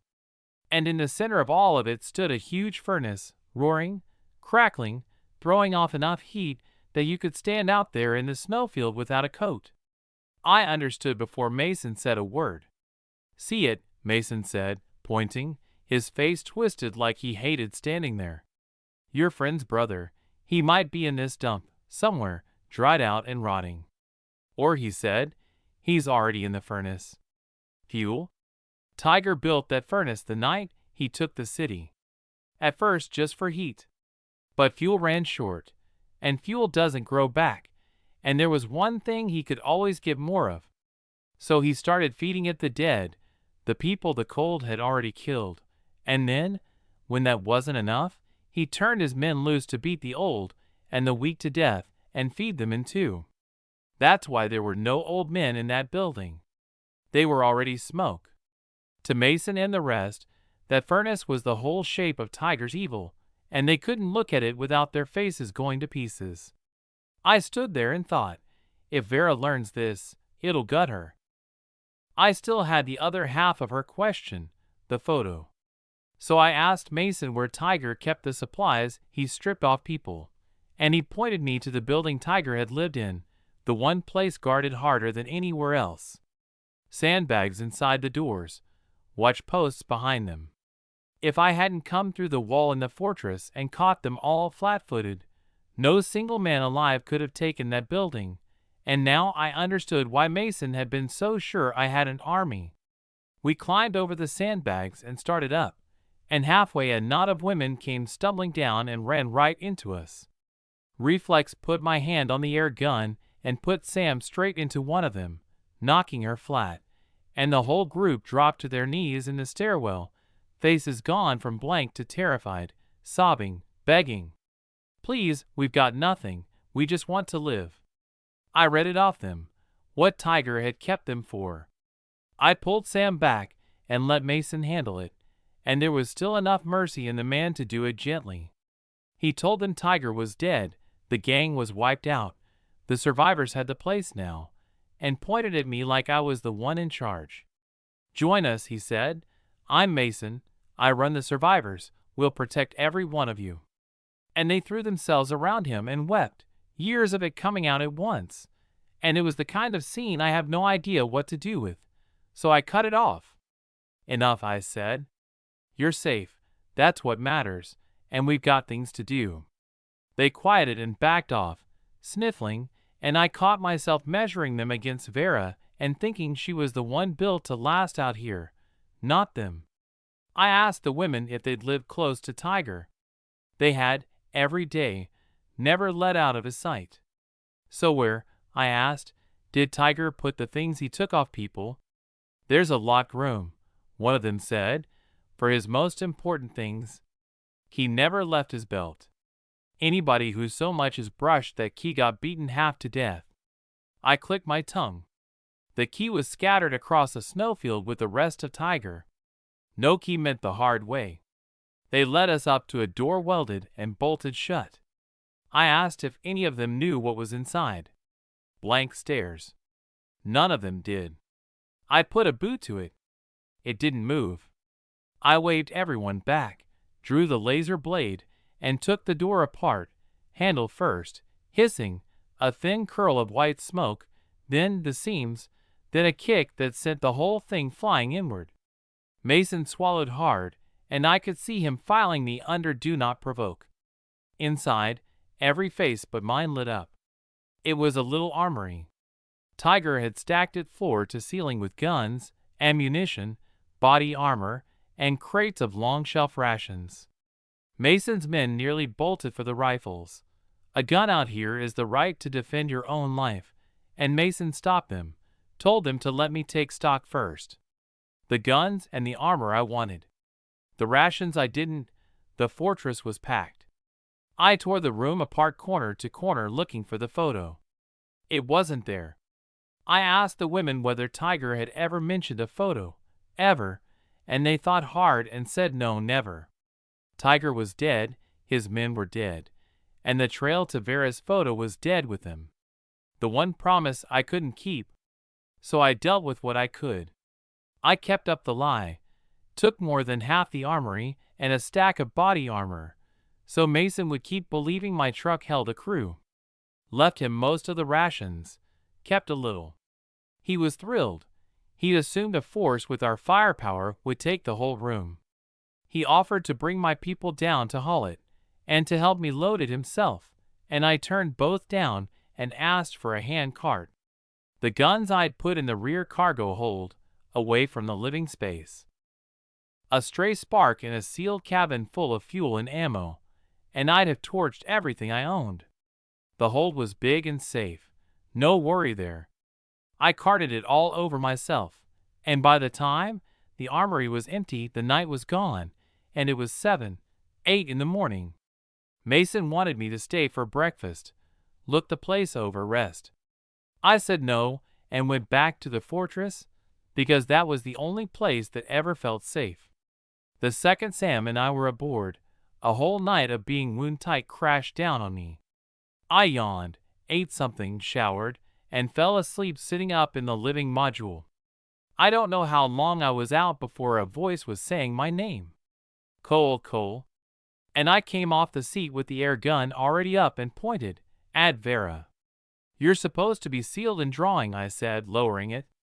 She'd seen my face, gray from a sleepless night, and looked sorry she'd woken me. I felt it, she said, the whole fight, from in there. The ground shook last night, you hit something.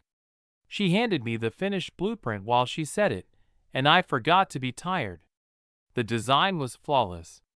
Not a gap, not a weak line in it. With this, I told her, we gather materials today and we start the upgrade. She smiled a little, and then she asked the question I'd been dreading. You remember what I asked you to find? The grin went off my face. I packed the blueprint away and sat down across from her, and I told her all of it. How I beat Tiger. The survivors. The locked armory. The furnace. The furnace. She didn't make a sound. Her fists closed slowly in her lap. Her brother hadn't even gotten to keep a body. And the last warm thing she had, the photo, was gone into nowhere. I watched it land on her, and I had no idea what to do with my hands. Cole, she said finally, her voice pressed flat over something enormous. I'm fine. You avenged him. That's enough. The photo. Don't look for it anymore. Don't waste the effort. Every minute right now goes into the upgrade. That's what matters. I'm not built for comforting people. I'd never once done it. I sat there a long time, and the best I could dig up was, as long as you're alive, you'll remember them. That's a way of keeping them forever. Isn't it? She nodded and said nothing. So I left her to sit with it, and went up front and called the mechanic to scan the blueprint. I closed my eyes, and the flat line stood up into the air, alive, three-dimensional, and this time I understood it in minutes. The materials came up in my head the way they had before. For tons of steel, a ton of copper, 100 pounds of lead, a list of rare metals after that. Less than the first build, but a lot, and finicky. Good thing I was standing in a tech park with a steel mill marked on my map. I took the list to Mason. He'd just been freed and just stocked an armory, and he was glowing with it. The pile of materials I needed startled him, but he held his curiosity and offered me his people, strong backs, and a few of them mechanics from before. I didn't need mechanics. I had one in my head that did their work 100 times better. I turned the labor down and asked only whether anyone knew the layout of the park, where the rare metals were stored. He thought of one, a kid, 24, fresh graduate, an intern in the high-tech division before the world ended, who'd know exactly where those metals sat. The intern walked us to the warehouse that held them, far enough from the burned building that the fire never reached it. The rare stock was untouched, and it was just enough for the upgrade. He winced at handing it all over for free, until Mason told him I had left Tiger's whole food cache to the survivors, and that there'd be no more high-tech research in this world anyway. After that he counted it out for me happily. The steel mill was the bigger job. I'd meant to tow it myself, but counting and hauling tons of metal alone would have eaten days, so I let Mason help with this one. 4 of his people, former factory workers, drove 4 trucks out alongside me to the mill on the far side of the city to count and move what I needed and pile it next to the fortress and head back. To thank him, I left him every crate of Tiger's rations. Back aboard, Vera had fallen asleep face down on the table. Better that way. Asleep, she wasn't hurting. I tried not to wake her. The mill ran half a day out, and we got there in the afternoon and went straight to work, the 4 of them and me, counting off the list and loading the trucks. Some of the mill's heavy movers still ran even in that cold, and by the small hours, it was all stacked beside the fortress. The whole grind drove home exactly why I'd put those mechanical arms in the upgrade. Alone, this would have taken me 3 or 4 days. It also meant the 4 workers had figured out there was no disciplined army aboard. Just one guy. I didn't care. Even if they told Mason, and he got ideas, none of it mattered as long as I had the fortress. And the second the upgrade finished, I'd drive back to the little village where the tankers were stashed, hitch them up, and leave a city for good. To do the upgrade unseen, I had to get the four of them out of the way, but they'd followed me out blind through a white world and didn't know the road home. I wasn't about to spend the time driving them back myself. So I had them park their trucks and camp outside the mill, handed them a week of food and warmth and a walkie-talkie, told them to call if they ran low, and I'd come out and resupply them. They grumbled, "One young guy, one truck, all this metal, how long could that possibly take?" But they'd seen what I'd done to a tech park, so they figured I had tricks, and they settled. I shut the mill doors, sealed myself, Vera, and Sam inside with a mountain of metal, and woke her, and told her where things stood. We pulled out 4 or 5 days of supplies, food for Sam, 2 tech kits, and just in case, I set some of Tiger's guns and ammunition out beside the fortress, where we could reach them fast. Then I stood in front of the metal, closed my eyes, and called the mechanic. Scanning materials. Materials confirmed. Sufficient to upgrade the Doomsday Fortress. Upgrade time, 3 days. All existing damage will be repaired automatically during the upgrade. The mechanic added the part that mattered. For 3 days, the fortress cannot start. The host cannot enter or use it. Proceed? The single biggest threat in a city was a smear in the snow. 3 days, with supplies laid in, should pass without trouble. I gave the order. Doomsday Fortress, confirm upgrade. We made camp beside it. A little wood stove between us, a hot water bottle each. Sam curled close with his head on the floor. First time since the end I had lived outside the fortress. I could feel it through the mechanic, the whole thing humming faintly, energy moving across it, and now and then I heard the small click of a part sliding into a new place. The killing cold had broken. With the gear we carried out, a few days outside was survivable. We ate dry rations and talked in pieces. The walkie crackled. The worker outside asking how I was going, did I need help? I told him to wait and call if supplies ran low. He grunted, fine, and went quiet. Cold, Vera said. What do you think the world looks like after winter ends? I don't know, I said. But it's not as cold as it was. If it were up to me, I'd want the end of the world to hurry up and be over. Her face went uneasy. The deep freeze is passing, she said. But something in me won't settle. Like there's something else on its way. I sighed and looked at the fortress. Whatever it is, I said, I just want it to hold off until the upgrade's done. Then at least I've got some ground to stand on. It was 3, 4 in the morning. I told her to sleep. I'd take the watch. Not for Tiger, he was gone, but the 4 men outside were strangers I'd known one day, and we'd shown them more supplies than was smart in front of more men than was safe. People are at their worst right now. She didn't argue. She'd burned through too much that day. She told me to be careful and crawled into a tent and was asleep in minutes, and I sat by the stove with a gun in my hands, holding what I could still hold. Morning came with nothing. The worker reported in.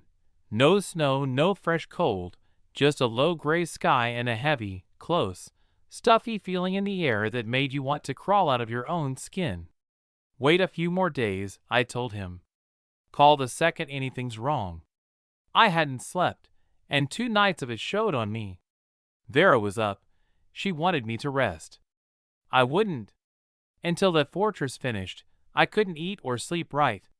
She took out paper and a pencil and sat in her tent working at some calculation.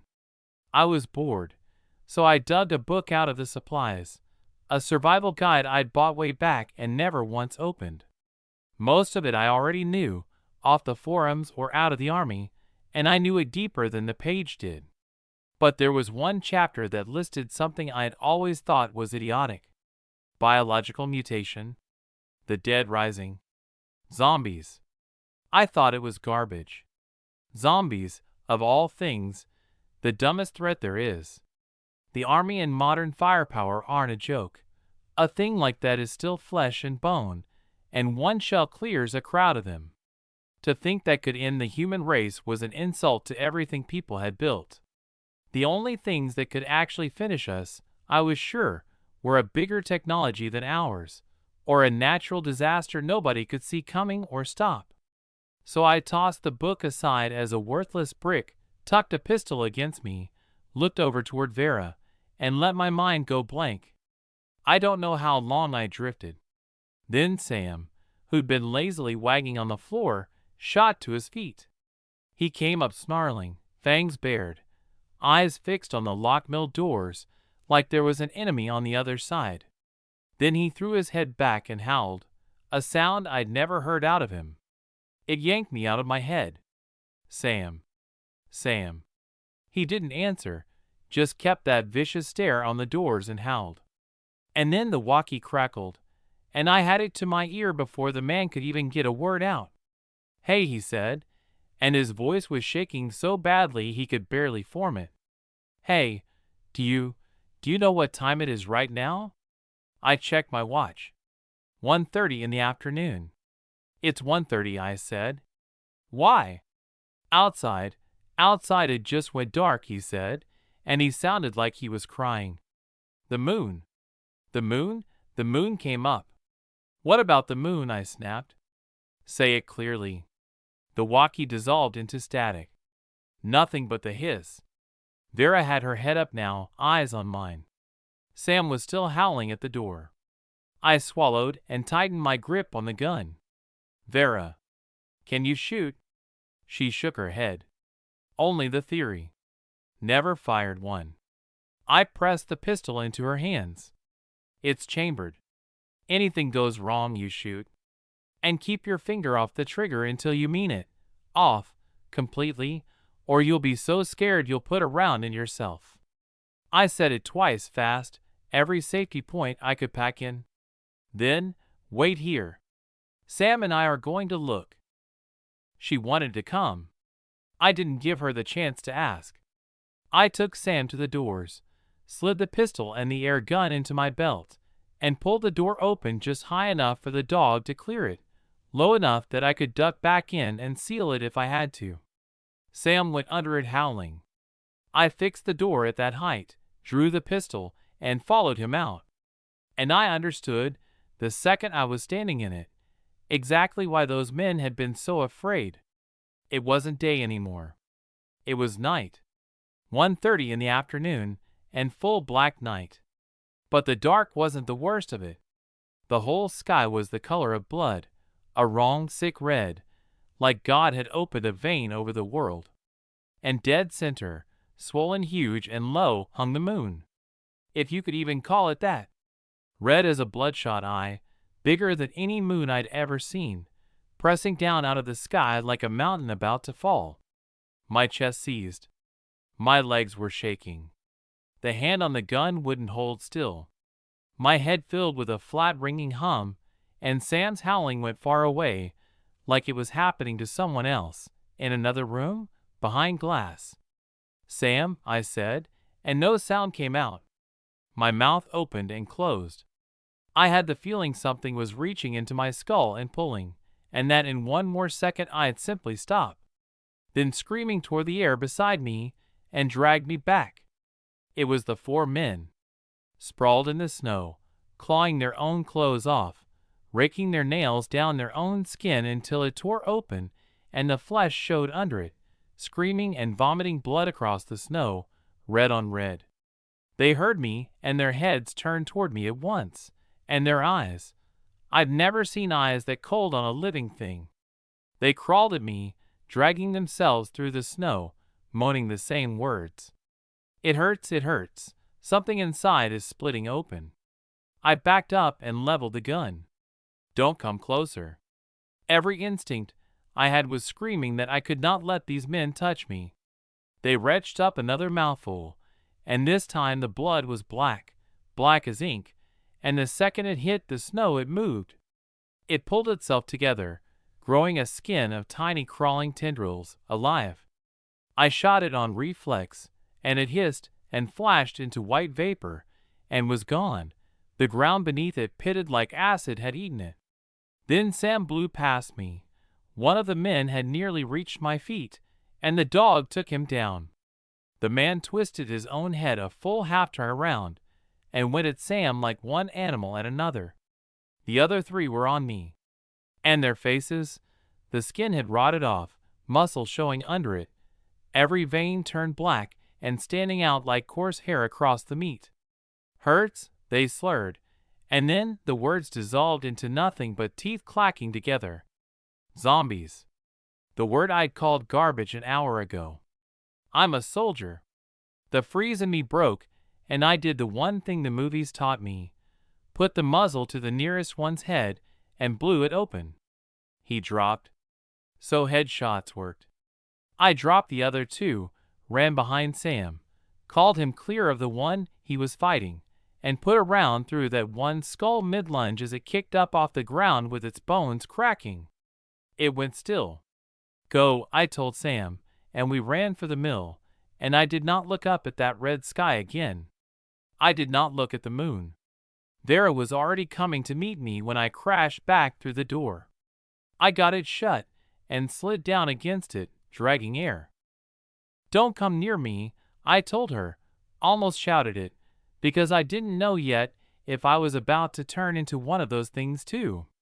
I'd half decided that the moment I felt my body go wrong, I'd end it myself, clean and fast. I sat there until my heart slowed and the moon's grip on my skull faded. Whatever it was, it hadn't taken me. I stood up, and the doors behind me started slamming under heavy blows. The four I'd headshot weren't dead. They were trying to come through. Vera ran to my side, gun up, no longer caring whether I wanted her there. The four men outside had changed, I told her, mutated into something. The sky's blood red, the moon's blood red. Back up. I don't know how to kill them yet. The mill doors held. The blows stopped. Silence, which I didn't trust for a second. Then Sam wheeled and snarled at the far side of the building, hackles up, and a black shape hit a high window we'd never thought about and burst the glass and dropped inside. Three more crawled in behind it. The fortress was right there, mid-upgrade, sealed, useless to me for 3 days, and I could not run, because away from it, in this, we were dead. Stay put, I told Vera, and I'll wait cold and mean the way you only do when there's no way out left. I got to the gun stacked by the fortress, loaded an assault rifle, slung a second across my back, and thank God I'd carried extra out, because the four of them were already up off the floor, glass jutting from skin they couldn't feel. The last human words burned out of them into a shriek like nails on a board, and they came at me fast. Too fast. They'd swelled, sped up, gone wrong in the few minutes since the snow. The holes I'd punched in their skulls had gone to pus and grown huge black clots that pulsed like they had their own heartbeat. I emptied the first rifle into them. It punched them full of holes, and not one drop of blood came out, just black wells, and I burned through the magazine and grabbed the second off my back, and one of them slammed into me and pinned me to the floor before I could blink. It was covered in wounds that would have killed a man 100 times over, and it was strong, brutally strong, and even trained I couldn't move it. I got a boot into its gut and kicked it off me harder than I'd ever fought for anything, and it flew back, and the other three landed on top of me. I was finished. I thought, this is where I die, and the worst of it was the timing, that I'd chosen this exact moment to lock my fortress for 3 days. Then gunshots behind me, and Sam. Sam barreled into 2 of them, and his weight pinned them long enough to buy a second. The third took a round through the knee, staggered, dropped. I came up off the floor, and there was Vera, white-faced, the pistol out in front of her. The one shot she dared take had caught a monster clean in the knee, blind luck, and it had saved my life. Run, Cole, she screamed, swinging the gun back onto the thing on the ground. I scooped up my rifle and reloaded, and out of the corner of my eye I saw the one she'd kneecapped. It had hauled itself half upright, but it was dragging the dead leg slow now. So even mutated, even almost unkillable, some part of them still answered to biology. There were rules. I just had to find them. I backed up, aimed, and shouted Sam clear, and the second he sprang away, the two on the floor snapped upright off their backs like puppets on strings. I put a round through one knee, then the other, and it collapsed flat, no legs left to stand on. It worked. I went knee to knee down the line, methodical, until all four were down and dragging themselves at us on their elbows, going nowhere fast. That bought us room. But it wasn't a kill. I tried a headshot again on the nearest one, blew its half skull to nothing, and it barely paused. Black clotted pus welled up where the head had been and grew itself a new one, swelling, crawling. Vera saw it and gagged and said it before I could. Head shots are useless on these things. Cole, she said. Let's burn them. Reduce them to ash. Maybe that does it. I'd had the same thought. But not in the mill. Outside, in the snow, where I could put the fire out after and not cook my fortress. I shot out their elbows to slow the crawl to nothing, grabbed the lighter, and the wood stove, and an armful of anything that would catch fast, and told Vera to wait. She refused, flat, immovable. I'm coming. If something goes wrong, you'll need me. Fine, I said, but you remember one thing? Don't look up at the moon. Whatever you do, don't. I baited the four crawling horrors out after me, dragging the stove, calling them like dogs. Outside, the blood sky hit me again, and the dizziness came with it. The red was deeper now than before. I caught Vera's face going slack the way mine had, and grabbed her shoulders, and shook her hard. Vera, don't look at it. She came back, shuddering, and looked around at that drowned red world and finally got out. What kind of apocalypse is this? No time for that. The four were out of the mill now, hauling themselves toward us on their ruined arms, shrieking through scorched throats. I led them farther from the building, flicked the lighter, and went to feed the stove, and a hand closed on my throat. There wasn't one there. An invisible hand, crushing, and I couldn't breathe. My face went hot, the veins stood up in my neck, and I looked at Vera, and she was choking on nothing too, exactly the same. We couldn't speak. She managed to point up. The moon. That enormous bloodshot moon had come down. It was right on top of us, close enough that it felt like you could reach up and touch it, and an invisible hand was strangling us both, and whoever the hand belonged to wanted us dead. And under that light, the four monsters on the ground were changing again, and I could only watch, and I wasn't even sure I'd draw another breath. How long the choking lasted, I couldn't tell you. I went down into a black water with no bottom, and I made my peace with it. I'd already outlived most of the world, and going out fast was better than ending up like the things on the ground. And then the hand let go. Air came back into my chest all at once, and I dropped to my knees, hauling it in. Twice in one day I'd brushed the edge of death. If I weren't built the way I'm built, I'd have lost my mind already. The moon had pulled back up off the world, far again. Vera was on her knees beside me doing the same, both of us back from the same drowning. You okay? I asked, and my voice came out cracked and ancient, like a man who hadn't spoken in 100 years. She touched her throat and nodded. Sam lay weak nearby, but not in agony. He'd run the same gauntlet and come back too. But the four monsters had used the gap. Their knees were gone. I'd shattered them. No bone, no walking, even past pain. So instead they'd grown new legs. Black tendrils where the knees had been, thick as octopus arms, hauling their whole bodies up off the ground and skittering them forward, fast, no slower than they'd run before. Not human. Not even an animal. I'd taken in so much horror that day I was numb to it. I lit the stove and everything that would burn and, the instant they came at us, hurled the whole flaming mess into them. Then I grabbed Vera's hand, scooped Sam up off the ground out of pure reflex, and ran. Sam's a big dog, 2 hands, and a grunt to lift him on a normal day, and I had him under one arm and Vera's hand in the other, and somewhere in that endless day my body had changed.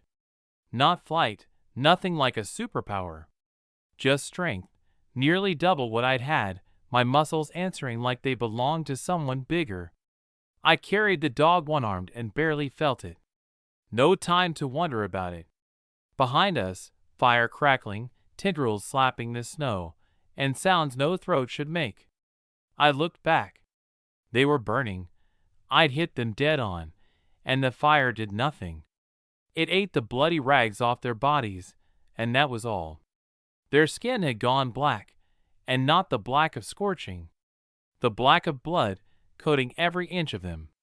They'd grown armor out of their own blood. The fire couldn't touch them. They were unkillable. I turned away from the truth of it and ran, not knowing where, not knowing if we'd live, only that running was the one thing left to do. I circled the whole mill, and they never fell off our heels. And the strange part, I didn't tire. The same way my strength had doubled, my wind had too. An hour of dead sprinting felt like an ordinary jog. And Vera was still right behind me, not falling back, not sped either. Whatever that choking had done to us, it had changed our bodies, and for now, the change was on our side. Cole, she gasped between strides, the red, it's getting lighter. You see it. She was right. The blood sky had thinned, not so thick it looked about to drip. I think the moon's passing, she said. And then what? I asked. I don't know. But let's keep circling them. At least now there's a reason to hold on. She was right about that too. Running with hope and running without it are two different things. So we kept it up, leading the 4 of them around and around, while I watched her clock our pursuers with that cold engineer's eye. 4 of them, all muscle, no mind. Not one ever thought to circle and cut us off. They only ever chased straight, following wherever I went. Dumb. If I could find the weak point under that blood armor, dumb was something I could beat. But the armor turned fire, and I knew without testing that it had turned bullets too. The only weakness I had on them so far was that they were stupid.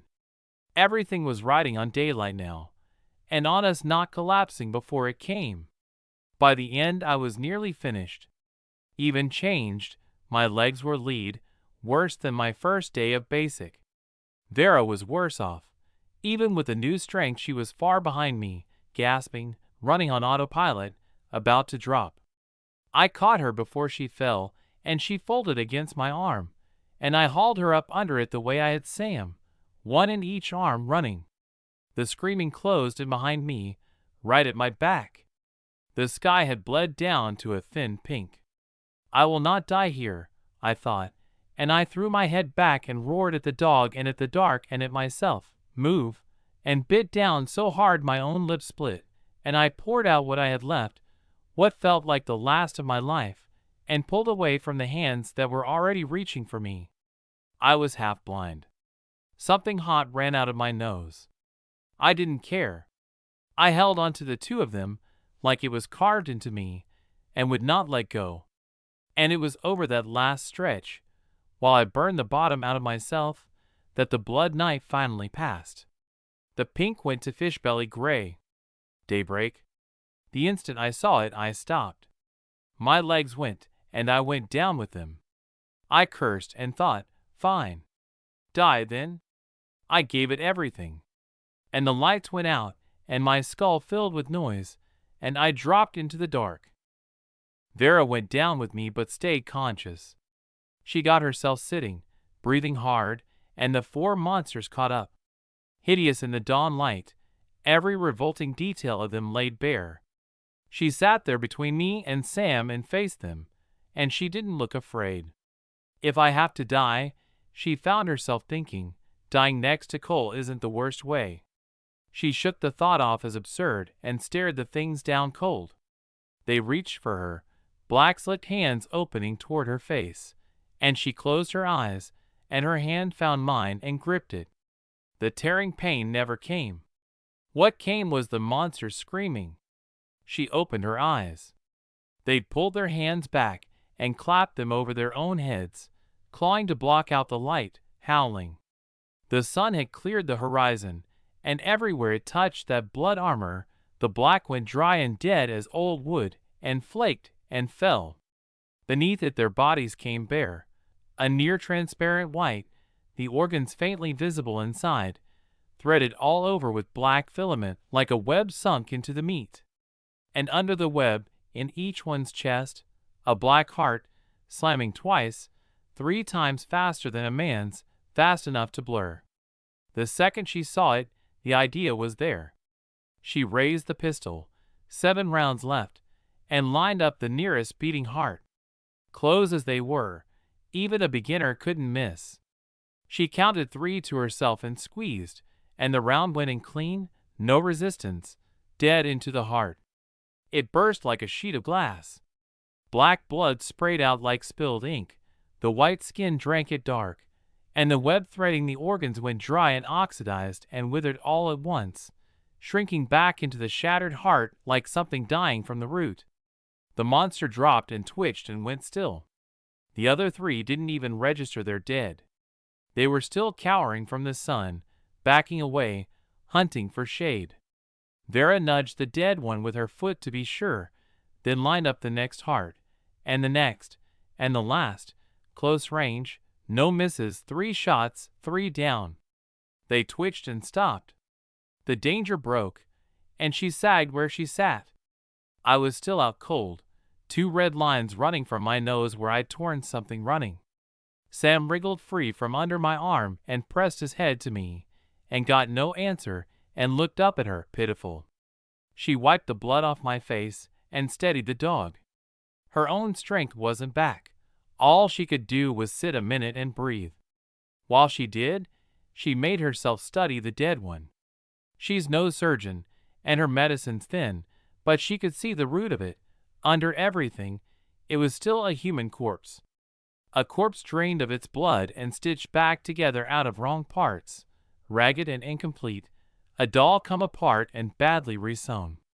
Where I'd blown the heads open, the black clots were gone now with the life that fed them, leaving just a ruined skull with a hole in it. She got a few seconds of looking before her stomach turned and the world spun, and she pulled her eyes away to me. No telling when I'd wake. Her strength was creeping back. So she set her jaw, crouched, draped my arm across her shoulders, got her other arm around me, and dragged me up off the ground. I'm 6 foot something and all muscle, and her getting me upright at all was a feat. She measured the distance to the mill and knew it would nearly finish her. Then she remembered me running with her under one arm, and she set her teeth and decided that even if it knocked her out cold, she was getting me back inside. And step by dragging step, Sam beside her, she hauled me toward the fortress. I dreamed I was drowning. Sinking, no air, choking, and every time I went under a pair of hands strained to lift me, got me halfway, lost the strength, let me slip, but kept trying, and I never knew whose hands they were. Over and over, until something came knifing up through the water behind me, and I turned and it was the monsters, swarming up to take me, their ruined faces filling my whole vision, those black slicked hands closing on my face. I came awake sitting straight up, soaked in cold sweat, dragging air, gray-faced, like I'd walked to the edge and back. It had been a long time since a dream that real and that ugly. Cole, are you all right? Vera, beside me, bussing over me, anxious. I'm fine. Just a dream. I pushed my hand against my chest and made my heart slow. My body was a lot better than it had been, only my legs still ached deep in the muscle. I looked around and I was back beside the fortress, Vera and Sam right there, and the second I saw that black hull the safety came flooding back into me. The monsters, I asked. What happened? How are we back here? She told me all of it. The sun, the armor flaking, the bare hearts, the 7 shots. I sat quiet a while when she finished. So at night, they're basically unkillable, I said. But in daylight they fall apart. We just have to live to daylight." She nodded. I checked my watch. February 20th, 12:13 in the afternoon. "When did it get light?" I asked. "You remember." "Around 6:30, she said. She glanced at the time, hauling me back near 7:30 and worked back from there. So daylight broke at 6:30 this morning. "And yesterday at 1:30, I said. The workers radioed me the second it went wrong. Which means the blood moon comes no later than 1:30, earlier, maybe, or right at it. Either way, from start to daybreak, it ran 17 hours. 17 hours we'd held those 4 off. A chill went down my back. A dozen times I'd been one wrong step from dead. "Will it come back tonight?" I asked her. "I don't know," she said. "I hope to God it doesn't." We sat in that for a moment. Then I got up, aching legs and all, and picked up a gun. "Whether it comes or not, we get ready. I'm done being surprised." She stood with me. Her pistol had never left her belt. We loaded every gun and laid them where we could reach them, so an empty one never cost us our lives. We hauled stacked steel against the mill doors, a second wall behind the first. We walked the building, because that unwatched window the night before had taught us a lesson, and found 3 more high windows.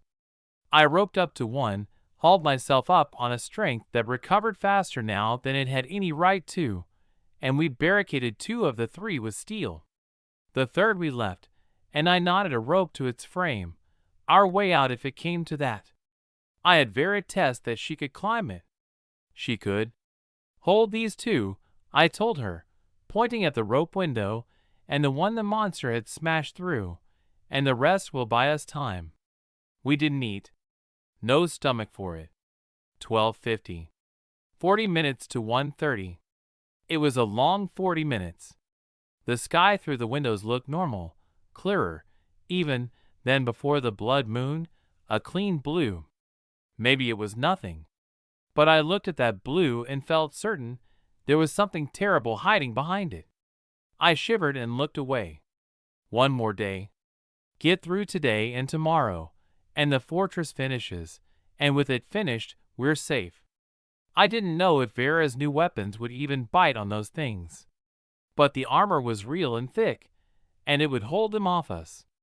I closed my eyes and, for the first time in my life, prayed like I meant it. There's a bunker somewhere deep underground where the people who saw all of this coming locked themselves in to wait it out. I learned the shape of what happened down there later, and it matters, so I'll tell it the way it came to me. A man they called the president was screaming at a room full of scientists in lab coats. He'd fed them, sheltered them, called them the finest minds the species had, and not one of them had seen the monsters coming. They could read the weather and call the deep freeze. One of them stammered, but the creatures came out of nowhere, like a punishment from God. The president didn't care about God. "Down here," he told them, "I'm the God, and if you stay useless, I send you back up top and let the real one sort you out." Then a council of them met, leaders from every country, each wearing an earpiece that turned any language into their own, so they could tear into each other without a translator. And they had video. A force of elite special operators, every nation's best, the men assigned to guard the bunkers, kid with the most advanced weapons on Earth, and on the screen that force was being slaughtered.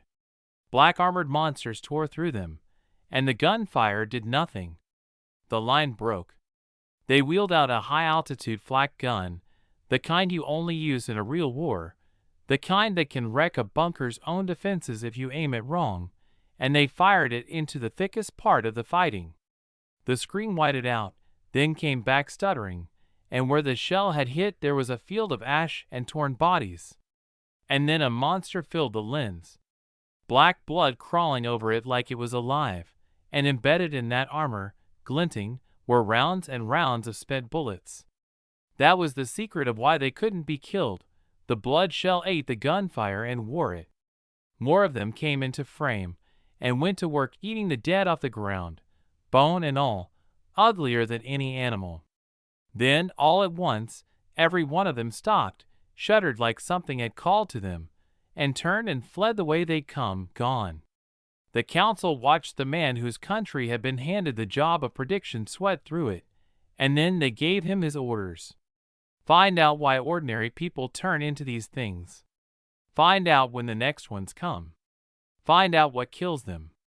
And find out why they all suddenly retreat. Fail, and we vote you out of the bunker, no matter how powerful your country used to be, and up top, you take your chances with God. The line went dead, and the man sat there with nothing left of his arrogance, remembering what his scientist had said before the meeting. A punishment from God. He'd thought a bunker would be safe forever. And if the bunker was already this much chaos, he couldn't let himself picture what the surface had become. I'll tell you what the surface had become. I was standing on it. The blood moon didn't come back that day. Vera and I held the windows all afternoon, all night, trading the watch, eating in shifts, neither of us willing to say the word sleep. Relax your guard once in this and you're dead. The dark came howling, wind throwing snow grit at the glass, and we sat with the guns pointed at empty windows, like our ancestors crouched in caves staring out at the things in the night. I'd gone days without real sleep, and it kept pulling me under. Vera offered to take it alone. I poured cold water over my own face and stayed up, and to keep my head clear we talked. You feel it too? I asked her. Your body. Different. She nodded, said she'd run behind me for 17 hours and barely tired, and recovered by today, when before it would have laid her up for a week. The blood moon hadn't only changed the 4 workers. It had changed us, just differently. Maybe because of who we are, she said, the 2 people who got powers before the end. Maybe the moon caught on that. I couldn't say. But the 4 workers had turned into monsters, and I didn't know about Mason survivors, and if they'd all turned too, that would about prove it. So we agreed, once the fortress finished, we'd go back to Mason's, in daylight, and see. We talked till dawn, and that was day 3, and the upgrade was close. I stood at the fortress and reached into it with the mechanic, felt the energy filling the last few seams, and I could sense the exact moment it would finish. 3 o'clock this afternoon, I told her, and we sat down to wait. At 3, the message landed in my head the way it had the day it was first built. Doomsday Fortress, upgrade complete. It was a different machine. Heavier armor, the boxy lines drawn out smooth and mean, a huge sharp dozer blade across the nose that could shove a ruin out of my way. The tires wore chains now. Vera's design, she said, lets the wheels convert to tracks. Inside, the same understated luxury, except a staircase climbed off the side of the sofa to a low second level, the auto-growing garden she'd built. Irrigation lines run to the water tank, a rack of grow lights overhead. She pressed a button and the roof opened and the platform slid out into an open-air deck in half a minute, the staircase tracking along with it. Exactly what I dreamed of that first long night. Up front, a new console, and the second I sat down the mechanic taught me the buttons.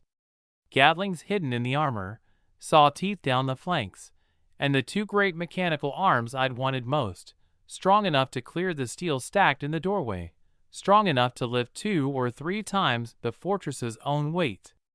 And right then, with that black hole around me again, every day of held-back exhaustion came down at once, and I leaned back in the seat and was gone before I could stop myself. Vera and Sam kept watch over me. Somewhere along the line, she'd told me later, the fortress and the man in it had started to feel like a home. I slept an afternoon and a night, and woke the next morning new. Vera made a real meal to mark surviving the week, and eating hot food I felt, after everything, like a person standing on solid ground again. We loaded the last of the supplies, cleared the doorway with the arms, and drove for Mason's. The trip had taken half a day the first time, babysitting 4 trucks. Alone, at whatever speed I wanted, it took half an hour. And the closer I got, the worse the feeling in my gut. The tech park gate was a slaughterhouse. Bodies everywhere, torn apart, half-eaten, scraps of flesh stripped like vultures had been at them, and beside them wide patches of black, dried, gummy fluid. I knew that black. We'd been one bad roll of the dice from joining them. You think there's anyone left? Vera asked quietly, already not hoping. I rolled in slow. Wall after wall pocked with bullet holes, and gouged with claw marks no tiger could leave. A carpet of broken corpses, black blood and red dried together. I pulled up to the building where the survivors had crowded, the one with the most dead piled in front, and laid on the horn. It cracked across the dead silence. Nothing. I hit it again and called over the loudspeaker, "Survivors, if you can hear me, come out," and this time a door opened, far back, and a man walked out alone, and it took me a few seconds to see it was Mason. He'd come apart. Bearded, hollow-eyed, dragging a limp, a rifle in his right hand. His left arm was an empty sleeve flapping in the wind. "Is that Cole?" he called, squinting at a fortress that no longer looked like the one he'd seen. "It's me. What happened here, the monsters?" He sighed and said yes, you ran into them too. I told him our 4 workers had all turned, that we'd fought them off. He asked me to come out and talk. I wouldn't, not until I knew his mind hadn't changed with his face. He gave a bitter little laugh and said, "You really don't know how bad it got here," and called the rest out. A dozen kids came shuffling from the shed, every one of them wrung out and empty, not a flicker in them even at the sight of the fortress. "This is all that's left," he said. "Everyone else is dead, or a monster." A dozen exhausted kids, a few clutching guns like they'd learned to hold them yesterday. No threat. So I went down loaded, a walkie on my collar so Vera heard every word, Sam at my side. And before Mason told me anything, he asked the question that mattered to him most.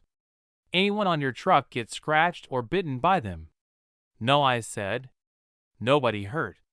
He sagged with relief. "Good. Because anything those things scratch or bite, even if you live, gets infected. Turns into something new. Something new." I didn't like the sound of that. "Come with me," he said, and walked me past the dozen kids, who parted for him like he was the only solid thing left in their world, to a leaning little shack set off by itself. The kids he sent back. He didn't want them seeing what was inside again. The stink hit before the door, sewage and rotting meat and old blood.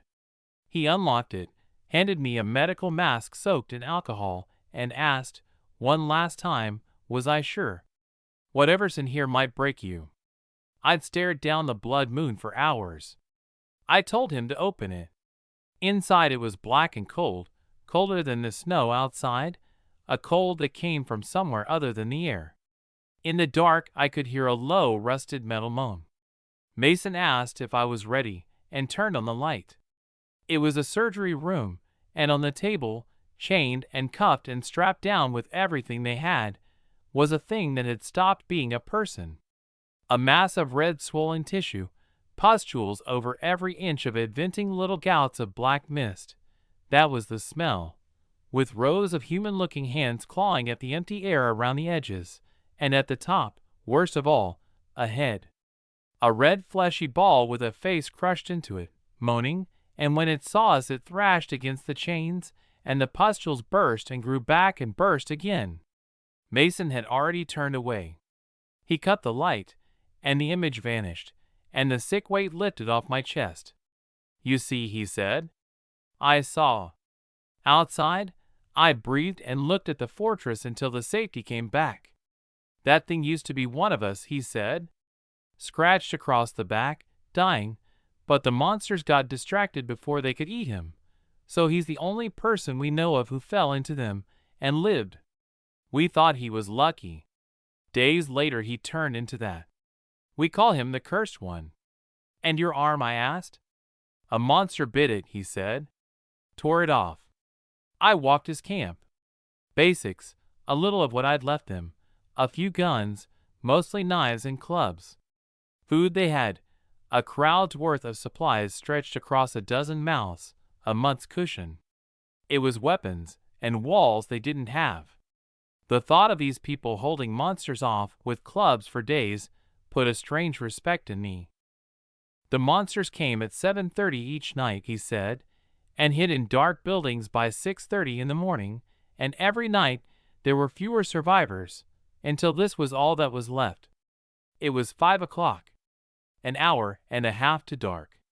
And Mason turned to me with a look I hate, the look of a man hanging his whole life on you, and begged me to stay and help them through the night. The dozen kids stared at me like my next word decided whether they lived. I don't like being someone's last hope. It binds you to things. But standing there I saw the angle. The fortress was freshly upgraded, and I still didn't know if a single one of its new weapons would bite on those things. If I stayed in it through a night with the monsters, I could find out, and study how they hunt, from behind the safest armor on Earth. So I stepped off and called Vera on the walkie and laid it out. I want to stay, not to save them, to test the fortress and learn the monsters. She agreed, and reminded me, if you don't want to be their umbrella forever, make the terms clear when you say yes. So I went back in and said it plain. We'll stay tonight. But this is for us as much as you. After tonight you're on your own. Don't lean on us. Mason didn't care. One more day was a victory. He'd already decided that if those things ever took him, he'd put the gun to his own head first and die on his own terms. We made a simple plan. I'd draw the monsters with the fortress and fight them. The survivors would hide in the shed and stay out of it. And if I found a way to kill the things, I'd leave Mason some weapons. That was the last mercy in me. Then I took Sam back to the fortress, and Mason watched me go with something like envy before he squared up and told his people to arm themselves and stay silent and wait. Winter dark comes fast.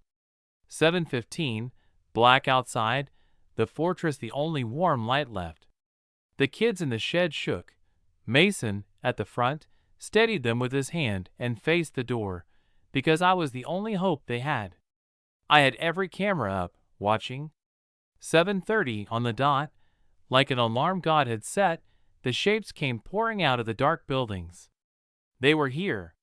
Black-armored, hideous, and the instant they hit the night they swarmed together like a pack. The screen filled with them, 100 at least. They found the fortress fast, the only light in all that black, and crept in. We let them come, closer, closer, and when a few were nearly against the body, now. I hit the button and 2 rows of saw teeth shot out the sides like giant chainsaws, and I floored it through the swarm. The teeth caught the nearest ones, and they shrieked, and did nothing.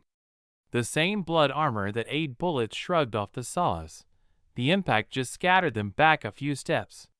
Knew the teeth were useless, I muttered, and went simpler. I put the dozer blade through the crowd, and rolled the fortress over them. The weight that would have killed a man 1,000 times over knocked them flat, and they got back up and came again. They swarmed it, packed it in on every side, leapt onto the roof, dozens of them pressing down on it.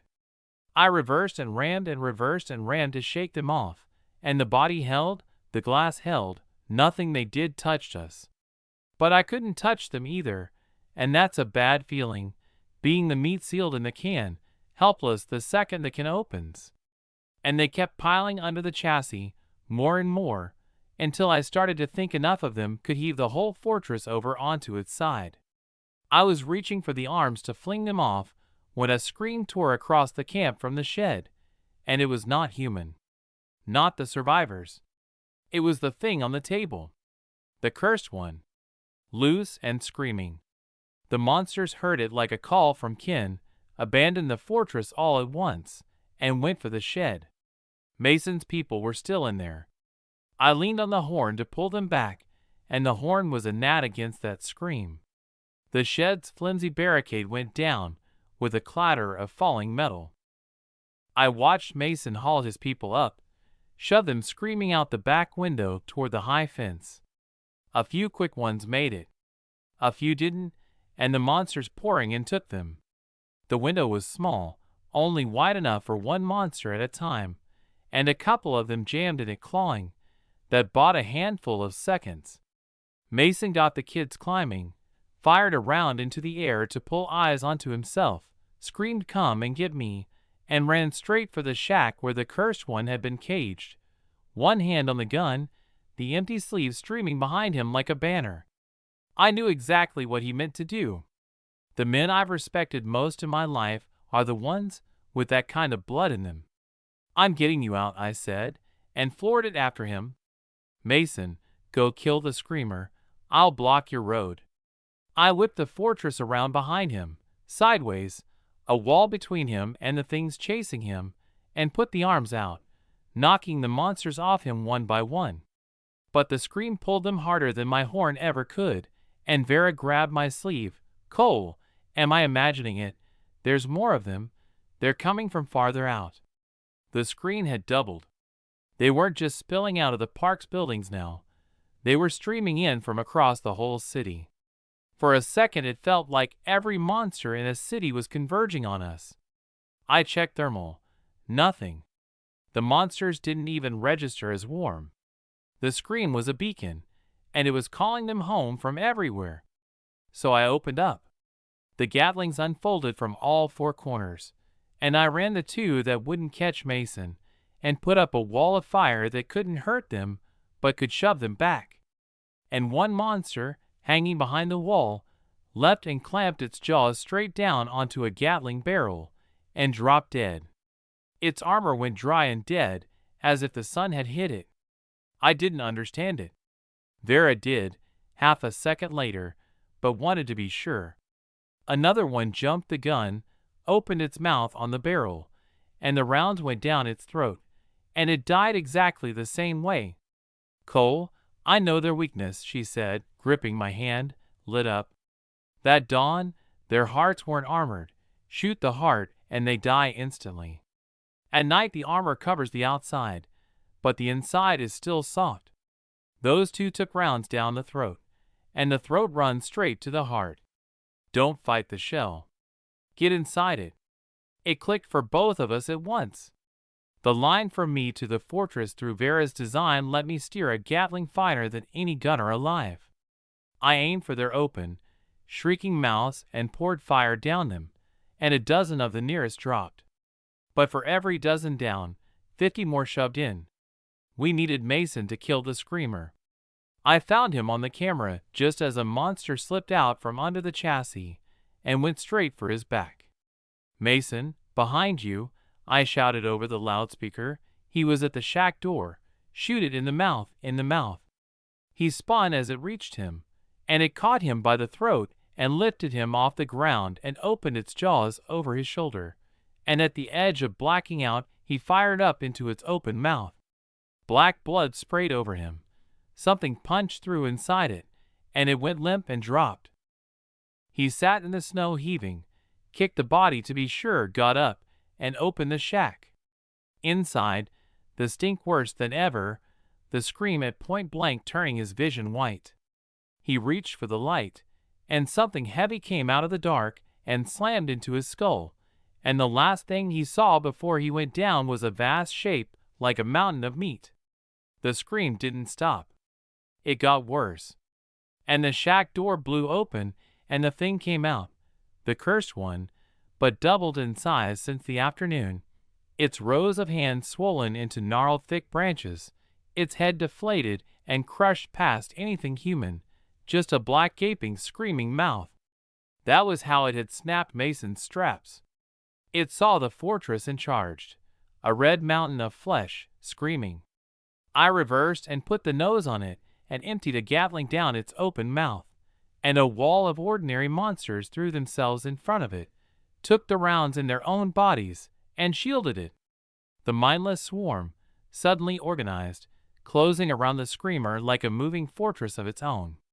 "So you're their commander," I said, and kept firing, and for every one I dropped another stepped into its place, Endless. The screamer crushed its own guards underfoot as it came. No loyalty in it at all. When it was about to hit, I braced everyone.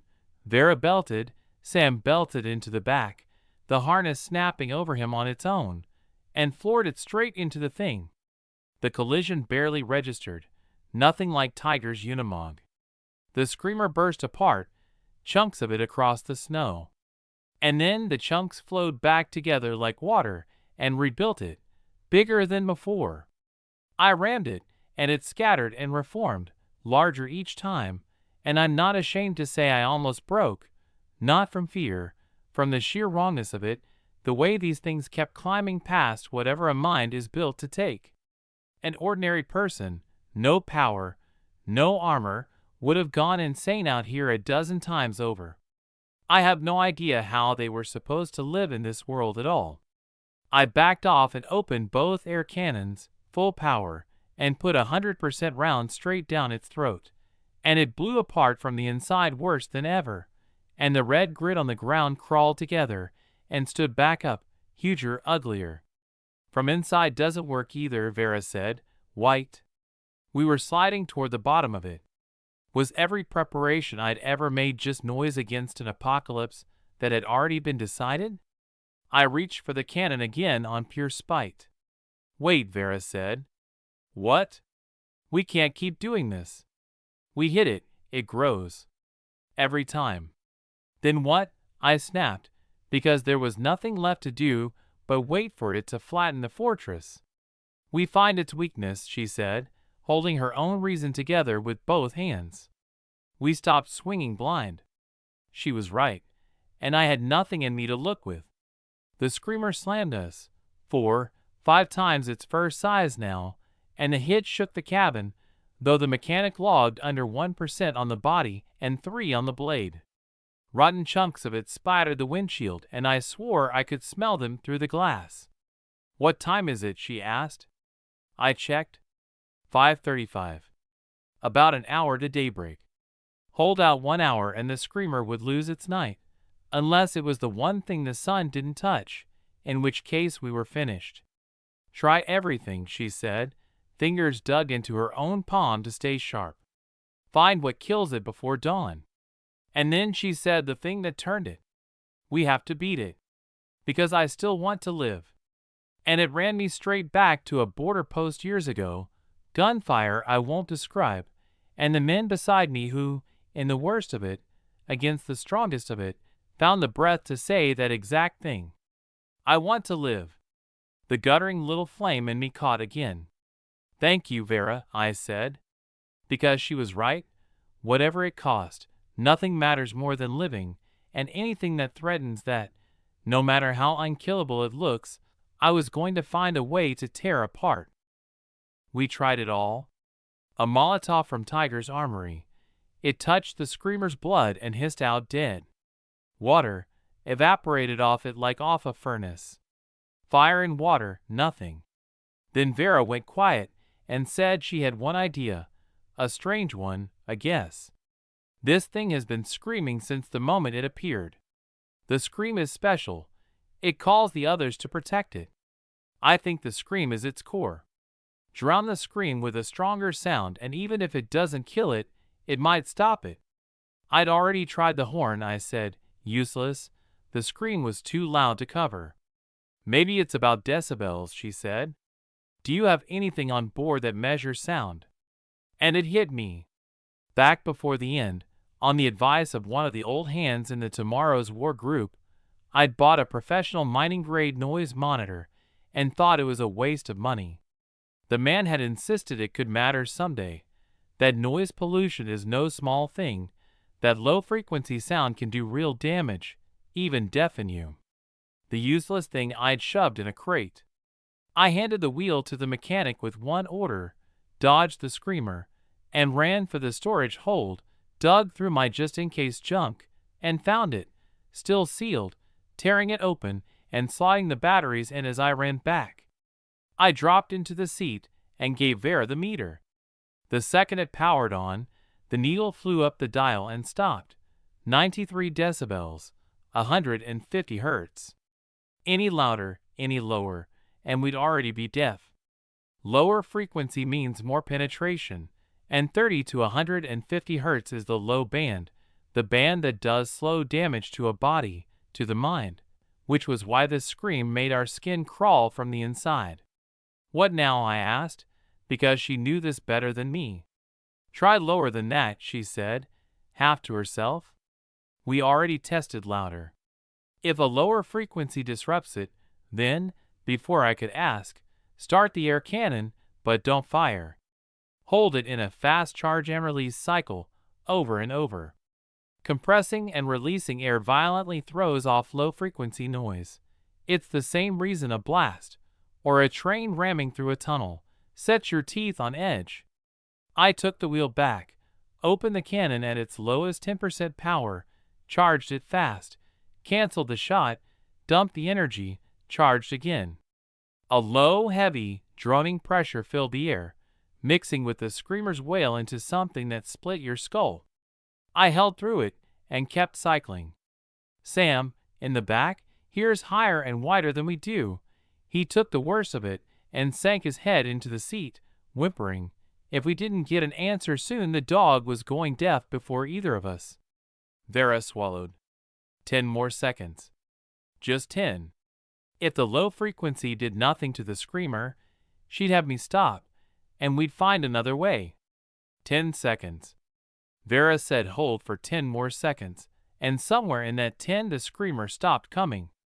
The low drone off the air cannon mixed with its wail into something that nearly cracked my skull, and then the screamer clapped its swollen arms over its own head, and the scream changed, went from rage to a pain you can't put words to, worse to hear, and I thought I'd lose my mind in the next second.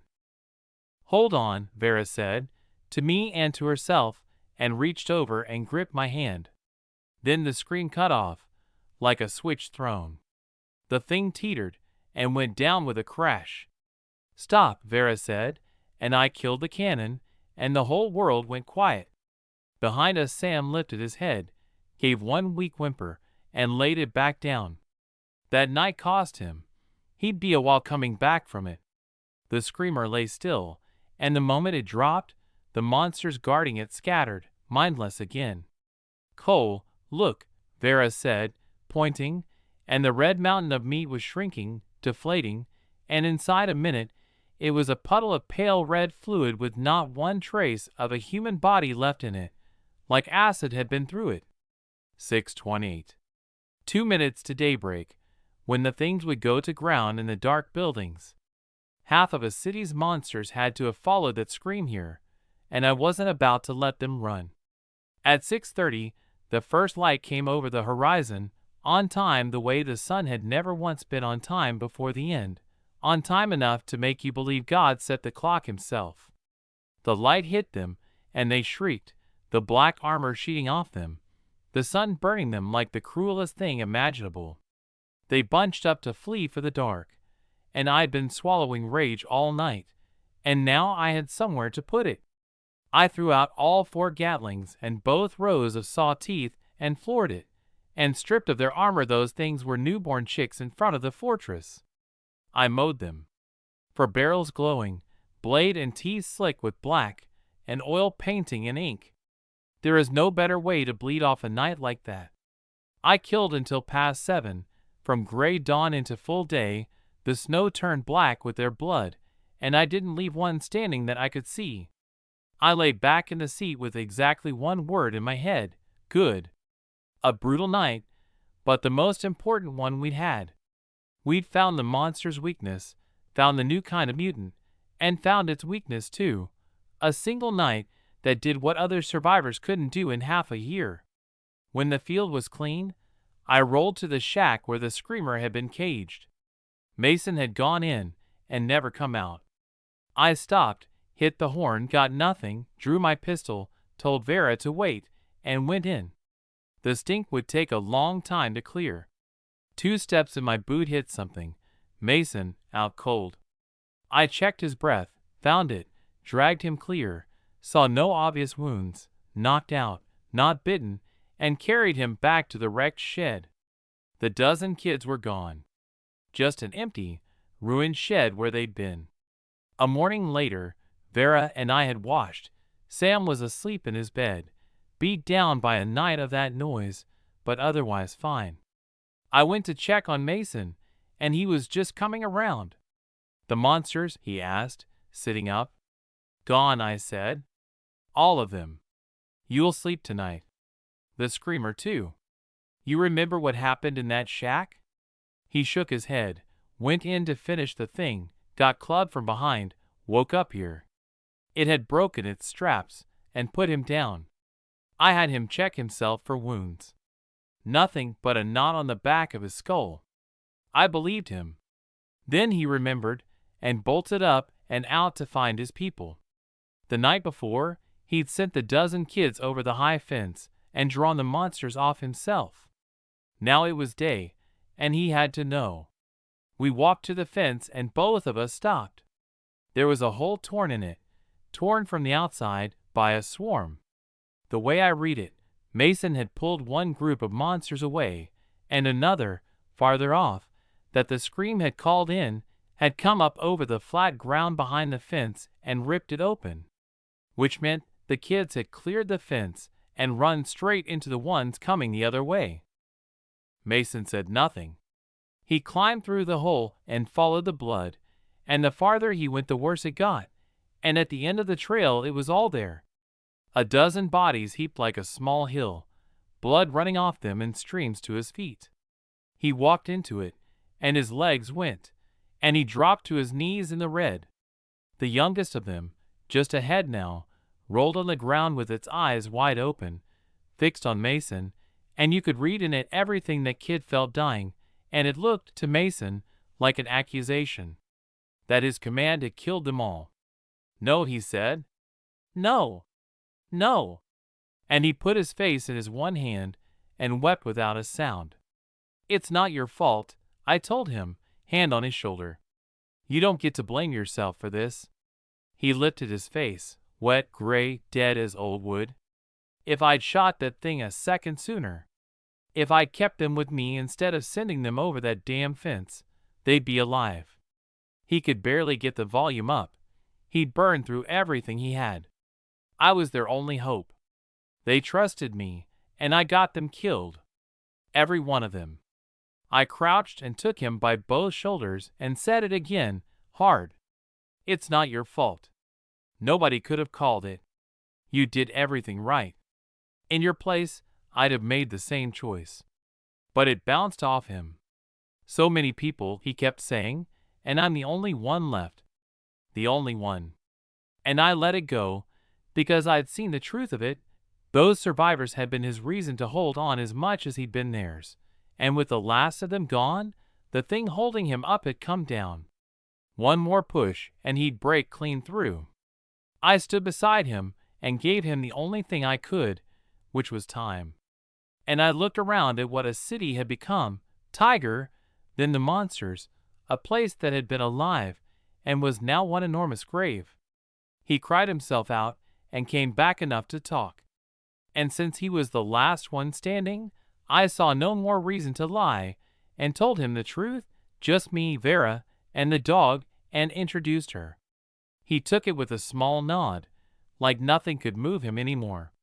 I kept seeing my old commander in Mason, the same born sense of justice and duty, and out of something like respect I parked the fortress and stayed a few days to sit with him before deciding what came next.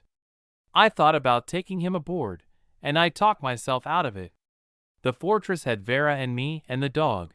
One more meant one more set of frictions, and Mason brought no real edge the way Vera and her mathematician did.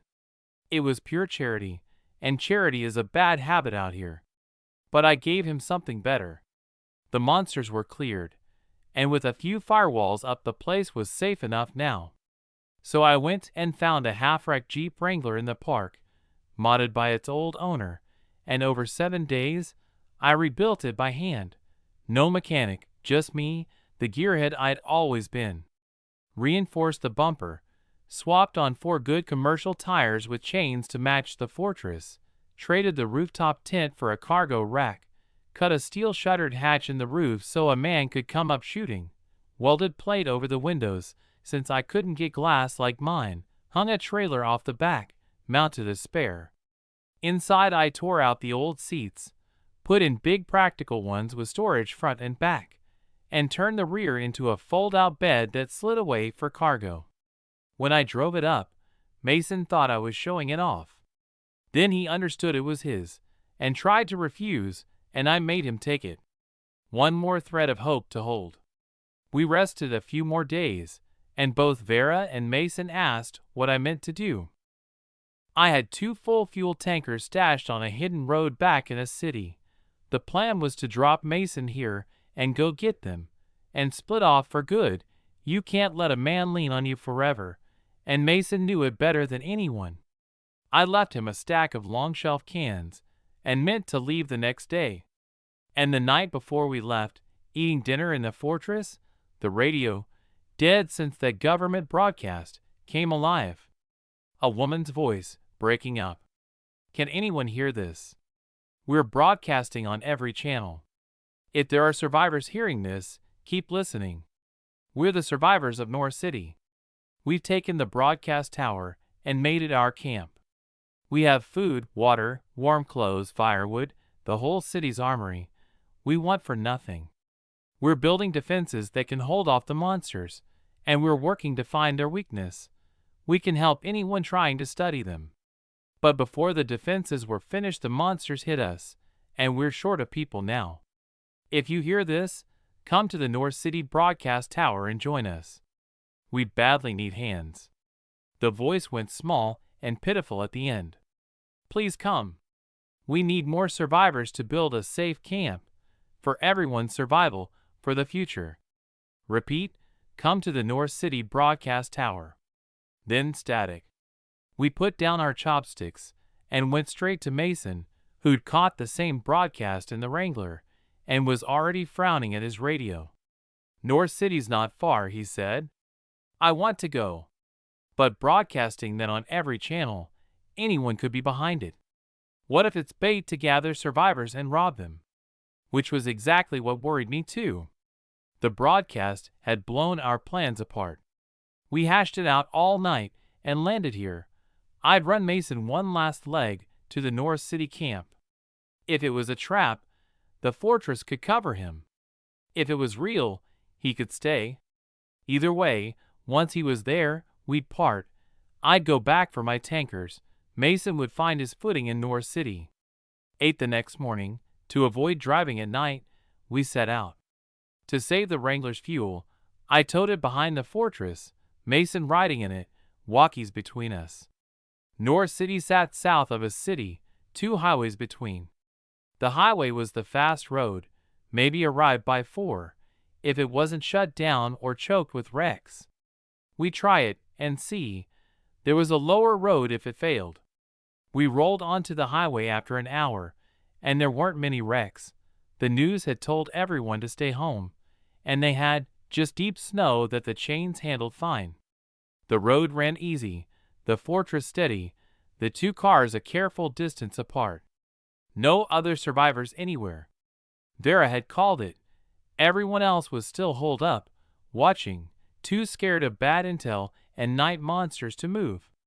Only a man with my kind of armor would take the risk.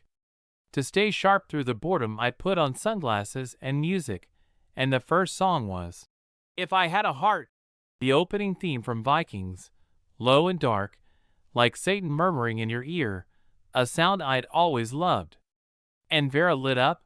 You watch Vikings? I hadn't figured a woman for it. We got to talking about the show, and then about everything else, the first conversation we'd ever had that wasn't about the end of the world. Turned out she was a hardcore gamer too. You should try the rig and back, I told her. It's loaded. And the words just kept coming, because I'd spent my whole adult life single for the simple reason that I'd never met a woman who cared about a single thing I cared about. I knew they existed. I'd just never run into one. Lucky or unlucky, it took the end of the world for me to finally sit next to one I couldn't stop talking to. We ate something quick on the move, and the fortress shoved a few wrecks aside without slowing, and around 3:30 we came down off the highway to North City's gate. There was an old toll plaza, empty, a barrier still down across the road. Nobody had come through here in a long time. I buelled through it. The closer we got, the more the smooth run bothered Vera. "Let's stay careful," she said. "If something jumps us, we might be fine, but Mason behind us might not." I put the thermal up. Anything warm inside half a mile would light it, and right now the only dot on it was Mason and the Wrangler. Monsters run cold, people don't. If anyone was waiting, I'd see them first. North City's sign came up. "Welcome to North City," huge and red in all that white. Before the end it had been a famous tourist town, the entertainment and fashion capital, and the broadcast tower had been one of its landmarks, a weird building shaped like a giant pie, with a whole supermarket built into the base. No wonder the survivors had picked it. Inside, North City was as dead as a city. Snow over everything, dried dark blood soaked into it, broken bodies in the open, and the towers that used to mean money standing black-windowed in full daylight, every pane looking like it had a monster behind it waiting for dark. "Cole," Mason's voice came over the walkie. "We're in. Want to unhitch the cars? You can't tow me to the tower the whole way." "Wait," I said. "Past this stretch."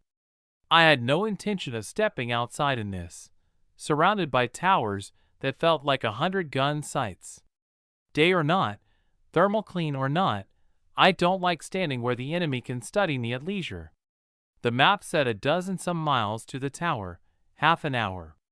Past the developed district the road ran onto one of North City's old attractions, the River Bridge, a long span over the river, 1,300 meters of it, 20-some meters wide, strung with lights, beautiful at night.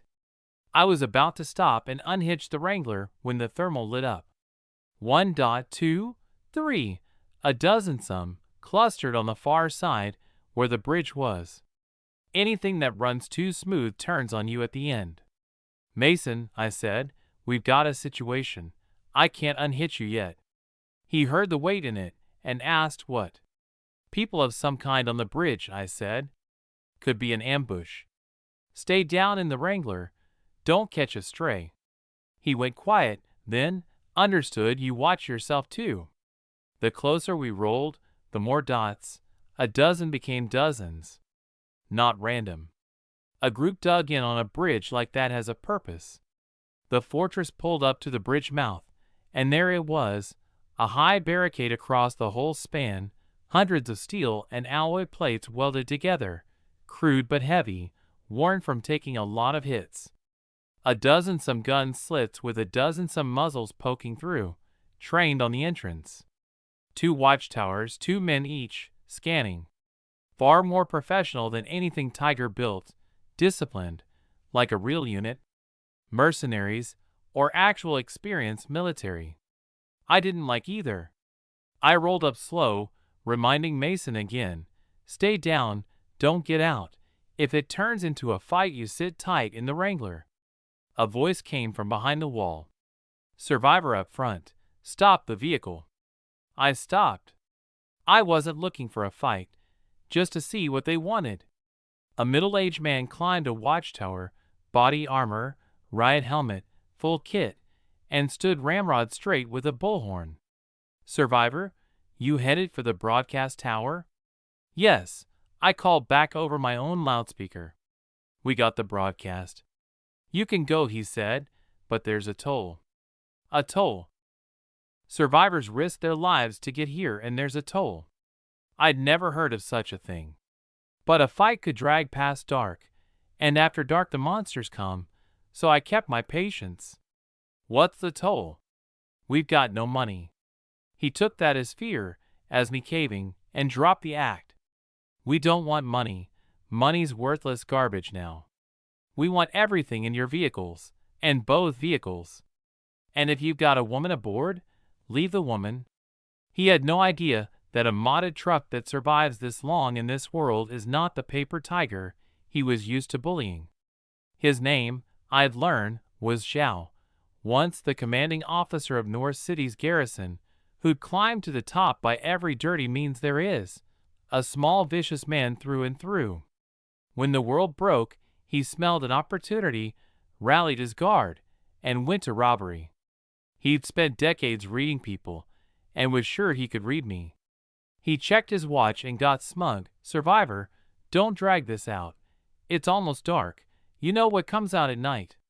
Hand over the supplies, the woman, both vehicles, and I promise you'll reach the tower before dark, fed and clothed out one small thing. Your life or that small thing. You can do that math." "What if I said I've got nothing for you?" I asked.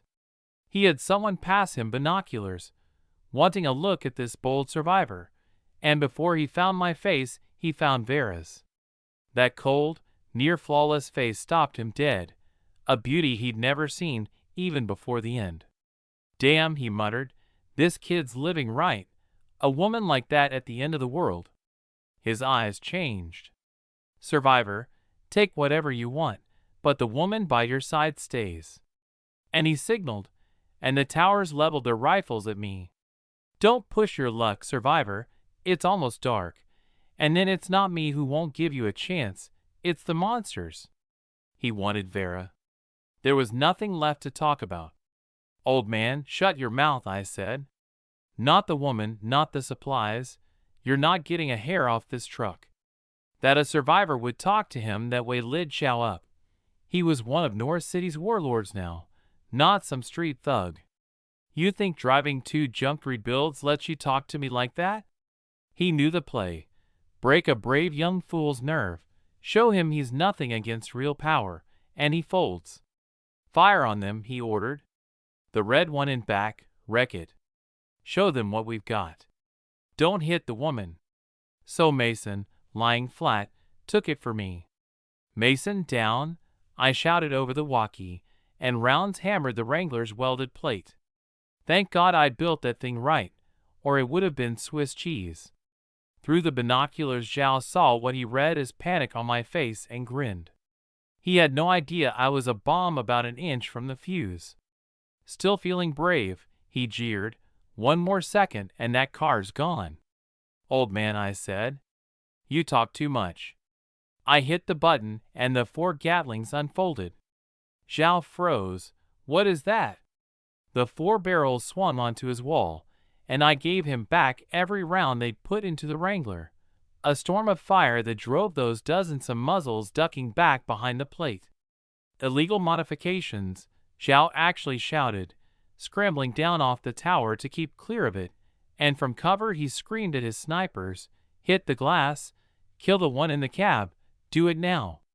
A sniper laid his crosshairs on me and fired, certain that at this range any glass on the market would shatter and take my head with it. The round bounced. He stared. This kid had glass like that. Not a simple man. Before he could report it, the ground shook under a roar, and his tower started to lean, and he ran. He got clear in time to see what the roar was. The big black truck had put its dozer blade through the wall. I didn't care anymore. I rammed the barricade, the wall that had turned the monsters back 100 times, and against the fortress's tonnage it was nothing. A deep dent on the first hit, ready to cave on the next. Zhao panicked for real. He'd meant to shake down one survivor and run face first into a tank, and if the wall came down, the night would pour in and tear them all apart. His own people grabbed his collar screaming for a plan. Friends in good times, cowards the second the roof falls in. He got the bullhorn back and pulled his old smoothness together. "Survivor, let's talk. We'll let you pass, no more fighting. It's nearly 6, dark in 90 minutes, and you don't want to meet what comes out any more than we do. We each take a step back. You leave us be, we let you go, you'll make the tower before 7:30. And, because he knew sweet words alone don't work, the threat. But if you insist on making trouble, we have a trump card, and then we all lose, and nobody wants that. Step back, and there's room for everyone." It was 5:58. Almost dark. I had no idea what his trump card was, and it almost certainly couldn't touch the fortress, but Mason's Wrangler was nowhere near as armored, and if they hit Mason the whole run was for nothing. So for once I held off finishing it. Fine, I said. We'll take the truce. Let us through. Zhao exhaled and had his men slide a welded alloy gate aside, and past it I finally saw what was behind the wall, rows of military tents, some packed with medical supplies and guns and ammunition, guards on each. More men than I'd thought, richer than I'd thought, and the middle-aged man, with all of it, had still tried to shake down a passing survivor. Off to one side Zhao and his cronies stood watching us, and when they got a clear look at Vera, the dirty old men ground their teeth with envy. Go on, survivor, Zhao called, swallowing his bile, playing calm. We're square. I ignored him and towed the Wrangler toward the far exit. Mason, stay down a while longer, I told him over the walkie, afraid the old men would change their minds and open up again. Belt and suspenders. It went clean past the bridge's quarter, then its middle, where Zhao had stationed almost nobody. His people were all at the two ends.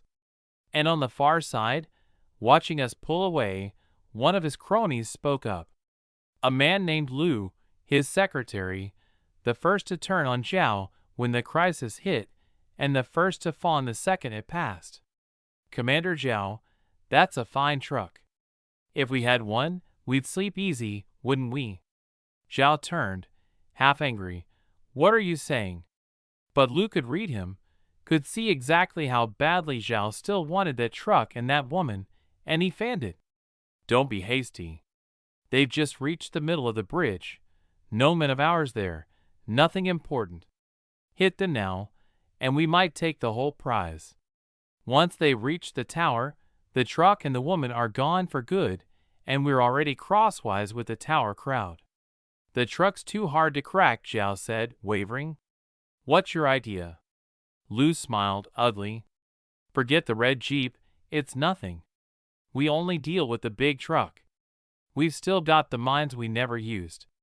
I say we use them. The mines? Zhao started. If we destroy the whole truck, what about the woman inside? No, we only blow its fuel tank. Cripple the tank, and however tough it is, it can't move, and a tank's easy to repair, the truck stays mostly whole. What do you think? Zhao thought about it, and asked the others, and the others were the same kind of greedy nobodies, and they all nodded. And the smoothness came off Zhao for good. Truce? Hell, he was a garrison commander.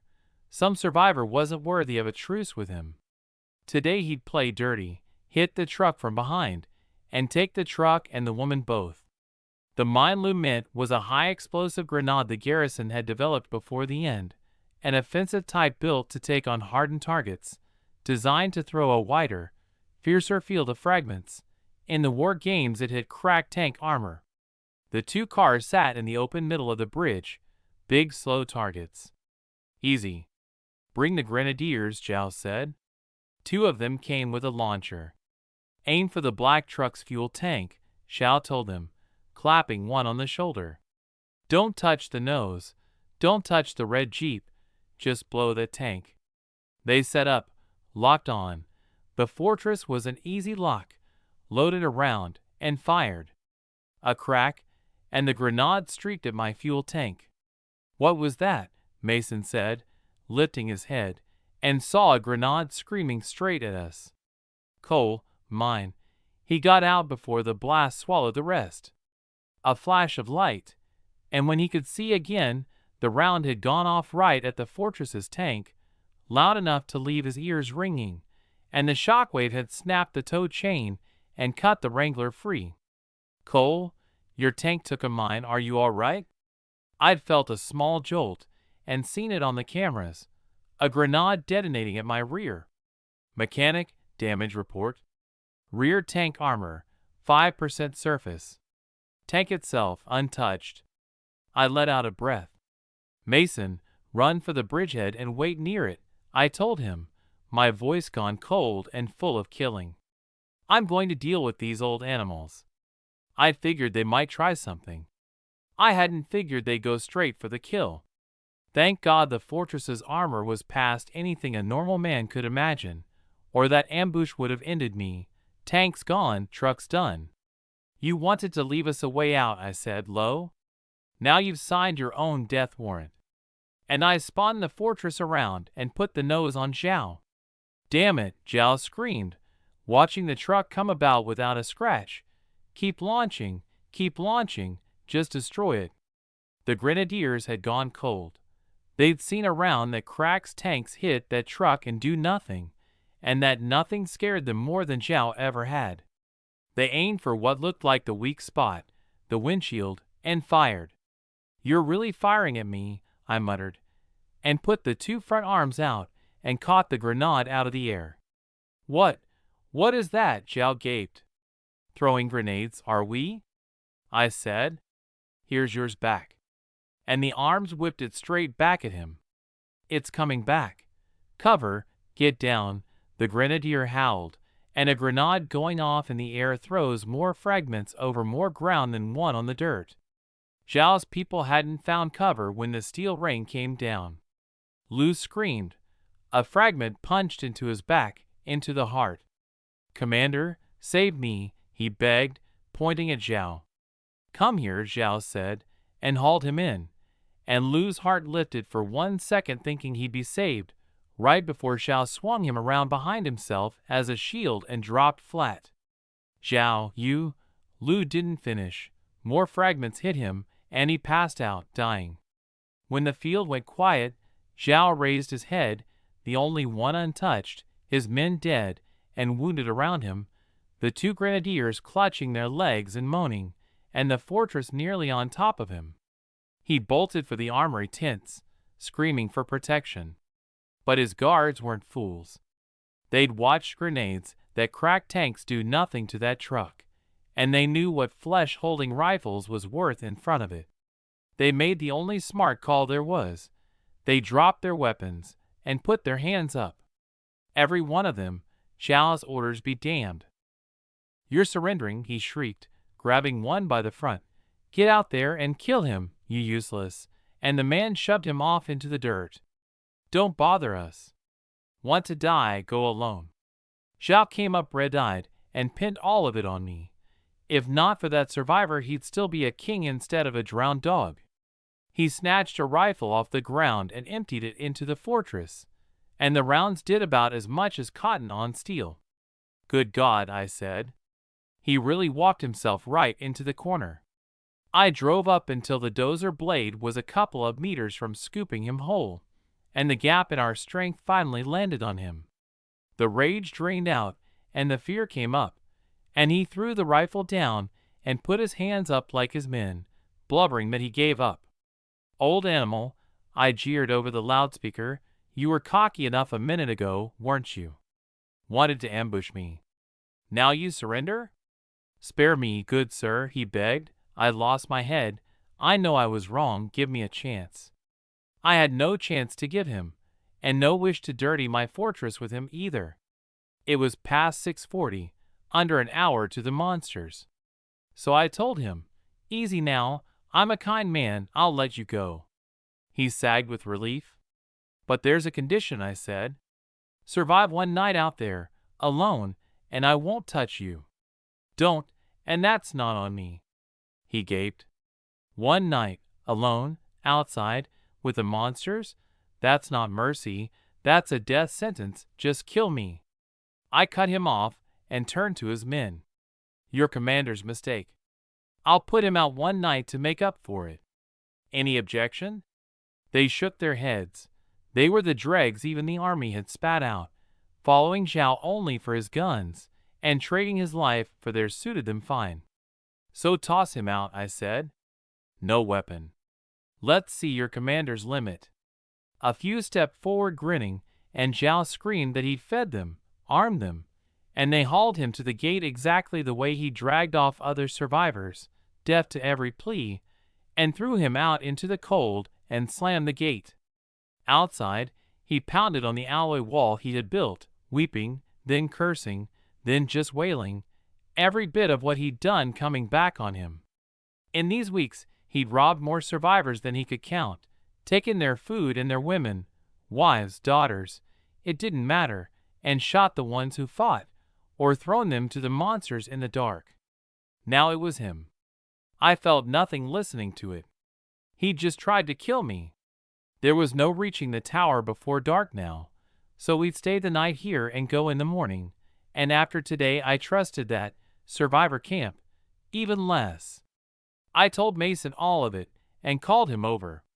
He came tearing up one-handed, looked at the surrendered men, and asked what now. I looked at the tents full of guns and supplies, and thought about what these men had done, and knew that if I left them armed, a second Zhao would hatch out of them inside a week. We stay tonight, I said, and we take their weapons and supplies. Mason perked right up. Then I put it to the men over the loudspeaker. We're confiscating your arms and your supplies.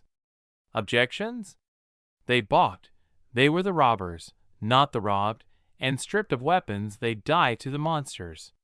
A few started forward to protest, and I threw out the saw teeth and the 4 Gatlings and put the muzzles on them, and nobody moved.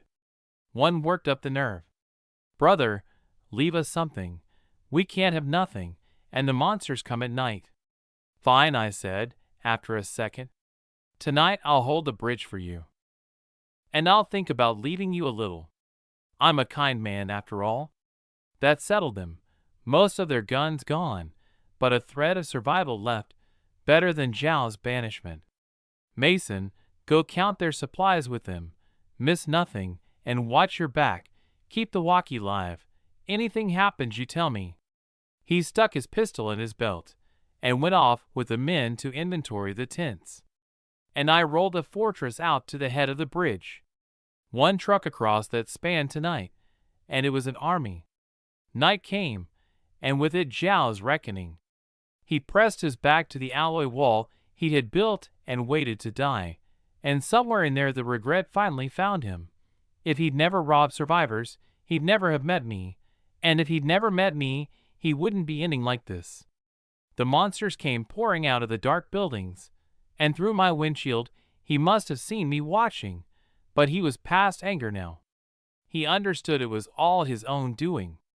They swarmed him like rats carrying plague, and that was the end of Zhao. His men stood behind the wall listening to it, white-knuckled. The alloy had turned the monsters 100 times, but you could see it wearing thin, and nobody knew which night it gave. Mason wasn't worried. He'd watched me clear a whole tech park of these things in one morning. The others were. One of them, helping Mason count supplies, kept fishing for reassurance, asking whether the man holding the bridge alone would be all right, dressing it up as concern. Mason cut him off cold. Nothing's going to happen. And if it does, the bridge falls and none of us run anyway. Count the supplies. And Zhao had stockpiled a lot. 3 tents of military rations and emergency water, a tent of winter gear and vests, and in the tent only Zhao had been allowed into, canned fruit and expensive liquor and cartons of cigarettes, some already opened, some bottles half gone. Your commander knew how to live, Mason said, and the men laughed weakly because they'd all had a share. Then they reached the biggest tent, and there was a sound inside it, and a soldier tried to steer Mason past. Nothing in there. Let's skip it. Mason walked in anyway. A dozen women, all ages, clothes torn, faces blank, who shrank into the corner when the men came in, too broken to look up. He knew at once what it was, and where Zhao had gotten the idea, because it was the same thing Tiger had done to the women in his own camp. He said nothing, just closed his one hand into a fist, and walked out. It was Zhao's doing. The soldier started. I swear it wasn't us. Don't, Mason said. I don't want the details. Count the next tent. The weapons tents were stocked far better than anything Tiger had. Real military hardware, newest model rifles, submachine guns, 23 Malawi and Quachas sidearms, crates of ammunition. And buried at the back of the armory, 2 cases of the new high-explosive grenades Zhao had thrown at me, the ones that could crack tank armor. Mason had those carried out and set in plain view. "These are good," he said. By the end there were 3 army trucks left to check, green, parked behind the tents where you'd almost missed them. Mason opened the first cargo bed expecting weapons, and found sacks instead, sacks of seed. "You've got seed?" "Zhao hoarded it," the soldier said, "figured it'd be useful someday." So the warlord had been a farmer at heart. The other 2 trucks were the same, beds packed with every kind of seed. I held a bridge mouth through all of it. The monsters battered the alloy wall, Zhao's eaten clean bones at their feet, and I'd worked something out over these days. Hard as their shells were, their hitting power wasn't much. That wall wasn't a great piece of work, and it had held them for days. All their pounding left was scratches. The only way they'd break it fast was to pile enough of themselves against it to shove it down by sheer mass. And Zhao had braced it well enough behind that, short of an absurd number, it held. Picking off the leaders through the slits, holding that bridge was nothing. These things, when you really looked at them, were just ugly and hard to kill if you couldn't find the weak point. Low minds, afraid of the sun, less dangerous than a grown tiger. They were never going to threaten humanity at the root, as long as they didn't evolve a second time, and you killed the infected fast. The main enemy out here was still people. I made a quiet note to be more thorough about killing things going forward. Leave nothing to come back. By dawn the monsters had wasted another night, and they fled the light into the dark buildings, and I didn't waste the chance. Drove out and mowed the stragglers, the most satisfying thing I get to do. Then I called Mason on the walkie. He'd finished the count, and when he listed it out, 3 full trucks of seed especially, I about grinned. This was a harvest. Take this haul, take that seed, and I could finally start farming on the fortress. Everything else was gravy. The seed I wanted now. I couldn't let Zhao's men aboard and Mason was down an arm, but the fortress had 2 mechanical arms. Lift the sacks to the door, cart them in. Vera, curious about the seed, grabbed a cart and helped. I told Mason to take whatever he wanted off the Wrangler's worth, anything but the seed. Stacking sacks in the storage hold, I opened one out of curiosity and couldn't tell one crop from another. I've never farmed a day, only ever played a landowner in a game. Toss it, I'll look it up on the computer later. Vera glanced over.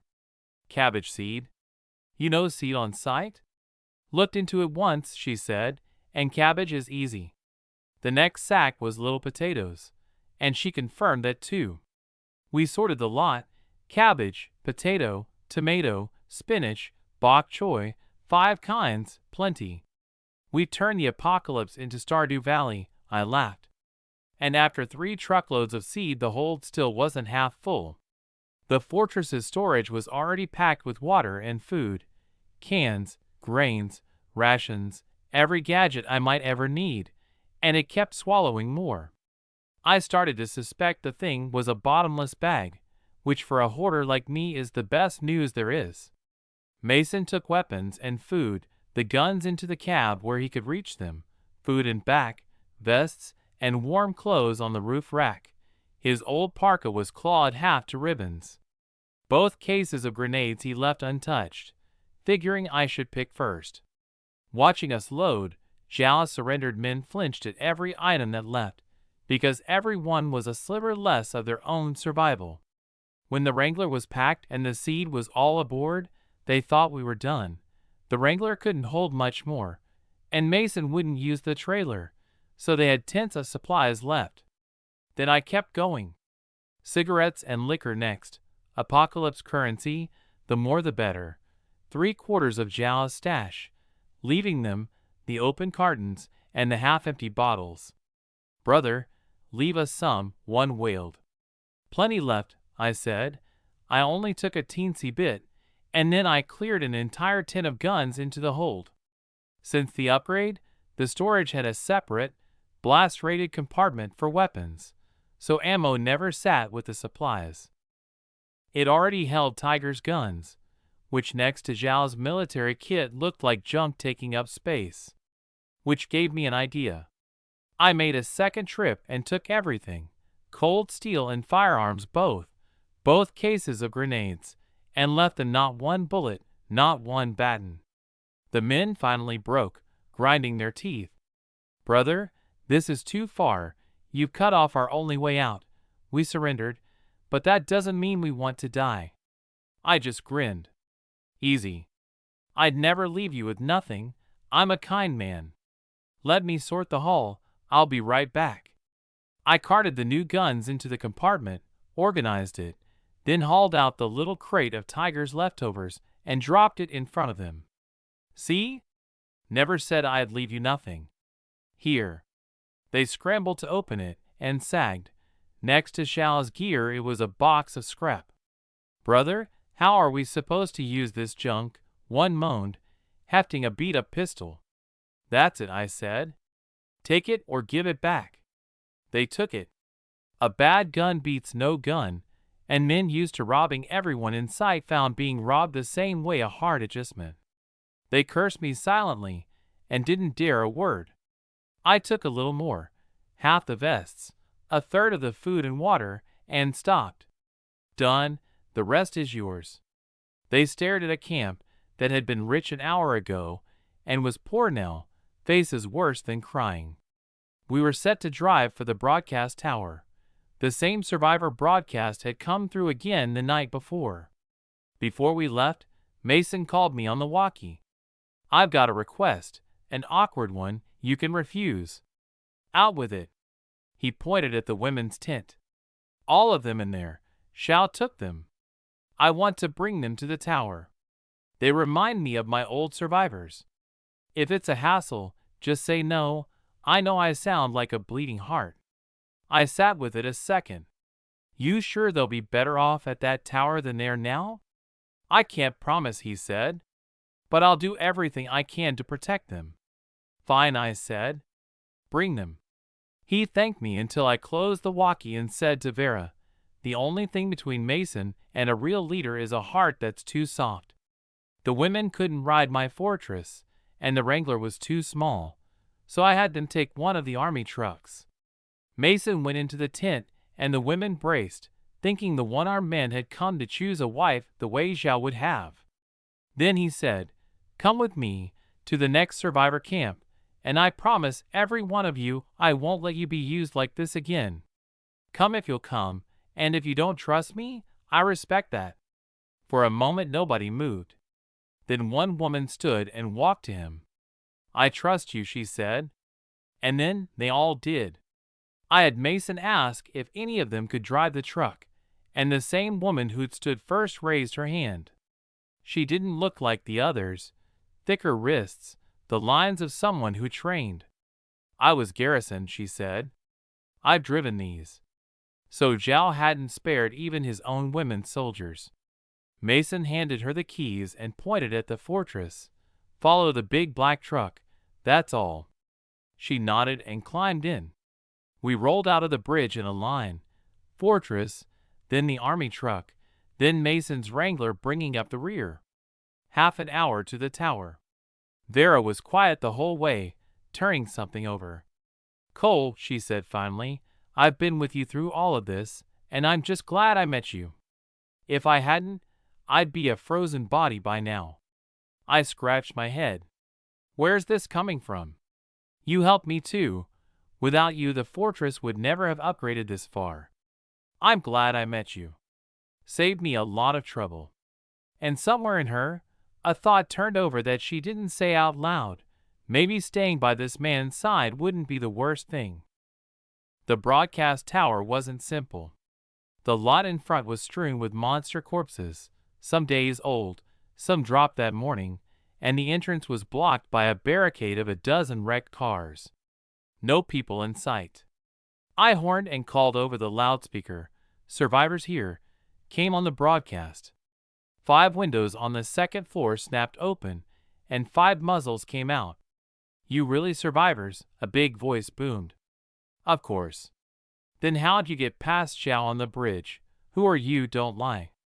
So I figured the two groups were one operation, one broadcasting the bait, one robbing the road. I leveled the 4 Gatlings at the tower. Maybe you explain to me why, if you knew there were robbers on the road, you didn't say so in your broadcast. Ice in the air, both sides ready to fire, until the woman driving the army truck stepped down, hands up, and called to the tower. Mason's the name, she shouted. Mason's not it. The man's name was Sure Young. But I'll keep this simple. She vouched for us. They really came to join you. I can swear to it. The muzzles drew back. We misunderstood you, the big voice said, and threw down an escape rope, and a man built like a bear slid down it, hands up, no weapon. He laid it out. He and Zhao had once been the same group of survivors, holed up in the well-armed garrison. But Sure Young took survivors in. Zhao wrung them dry. They split over it. The blood moon was the break. Half the garrison turned. Most of the rest died fighting, and by dawn the place was a ruin. Both men knew they had to move, and both picked the broadcast tower. But Zhao wanted to kill off the old and the weak first, so the monsters wouldn't have easy prey at night, and Sure Young refused, and it nearly came to a firefight. Sure Young had more followers, and they were the ones with their heads on straight. Zhao had the officers and the thugs. Outgunned, Zhao backed down, and the two parted, going opposite ways. The woman, call her the scout, had been Sure Young's eyes inside Zhao's group, to warn him if Zhao ever threatened them. Then her signal went dark for days, because she hadn't figured Zhao would turn on his own people too. It was only after I took the bridge, with no one minding the women anymore, that she got the first message out. Zhao had built a camp on the bridge to rob passing survivors. Sure Young had only gotten it that morning, which was why he doubted us. With the scout confirming his story, I lowered the Gatlings. "What do I call you?" he asked. "Cole," I said. "But I'm not here to join. I'm just dropping someone off." Mason rolled up. "I'm the one joining," he said. Sure Young had hoped the man with the fortress and the 4 Gatlings was the recruit. He was a little let down, until he saw the modded wrangler and the one-armed man who carried himself like a soldier and felt better. They introduced themselves. The scout told Sure Young about the truck full of Zhao's broken women, and he had them brought in through the side, through the underground garage behind a welded steel door manned around the clock. The wrecked cars out front were just a screen. Survivors used the side. Time to part. Mason tried to hand back the walkie. I told him to keep it. "Hang on to it," I joked, "in case I come find you again." Sure Young offered to show Vera and me around, said we could stay if we liked. They were short on hands after the monsters. I declined. My job was getting Mason here, and it was done. I wanted to get back to a city for my 2 fuel tankers.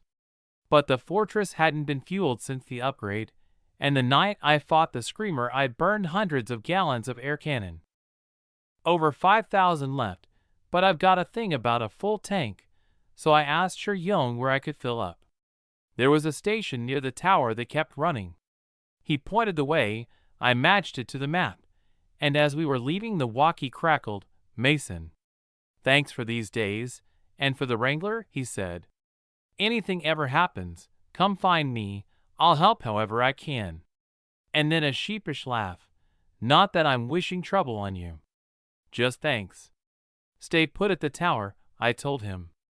"Hope you build it into the biggest survivor camp there is." The walkie went to static. The station was minutes away. With the arms, I fueled up without leaving the cab, topped it off, and thought about taking a tanker from here too.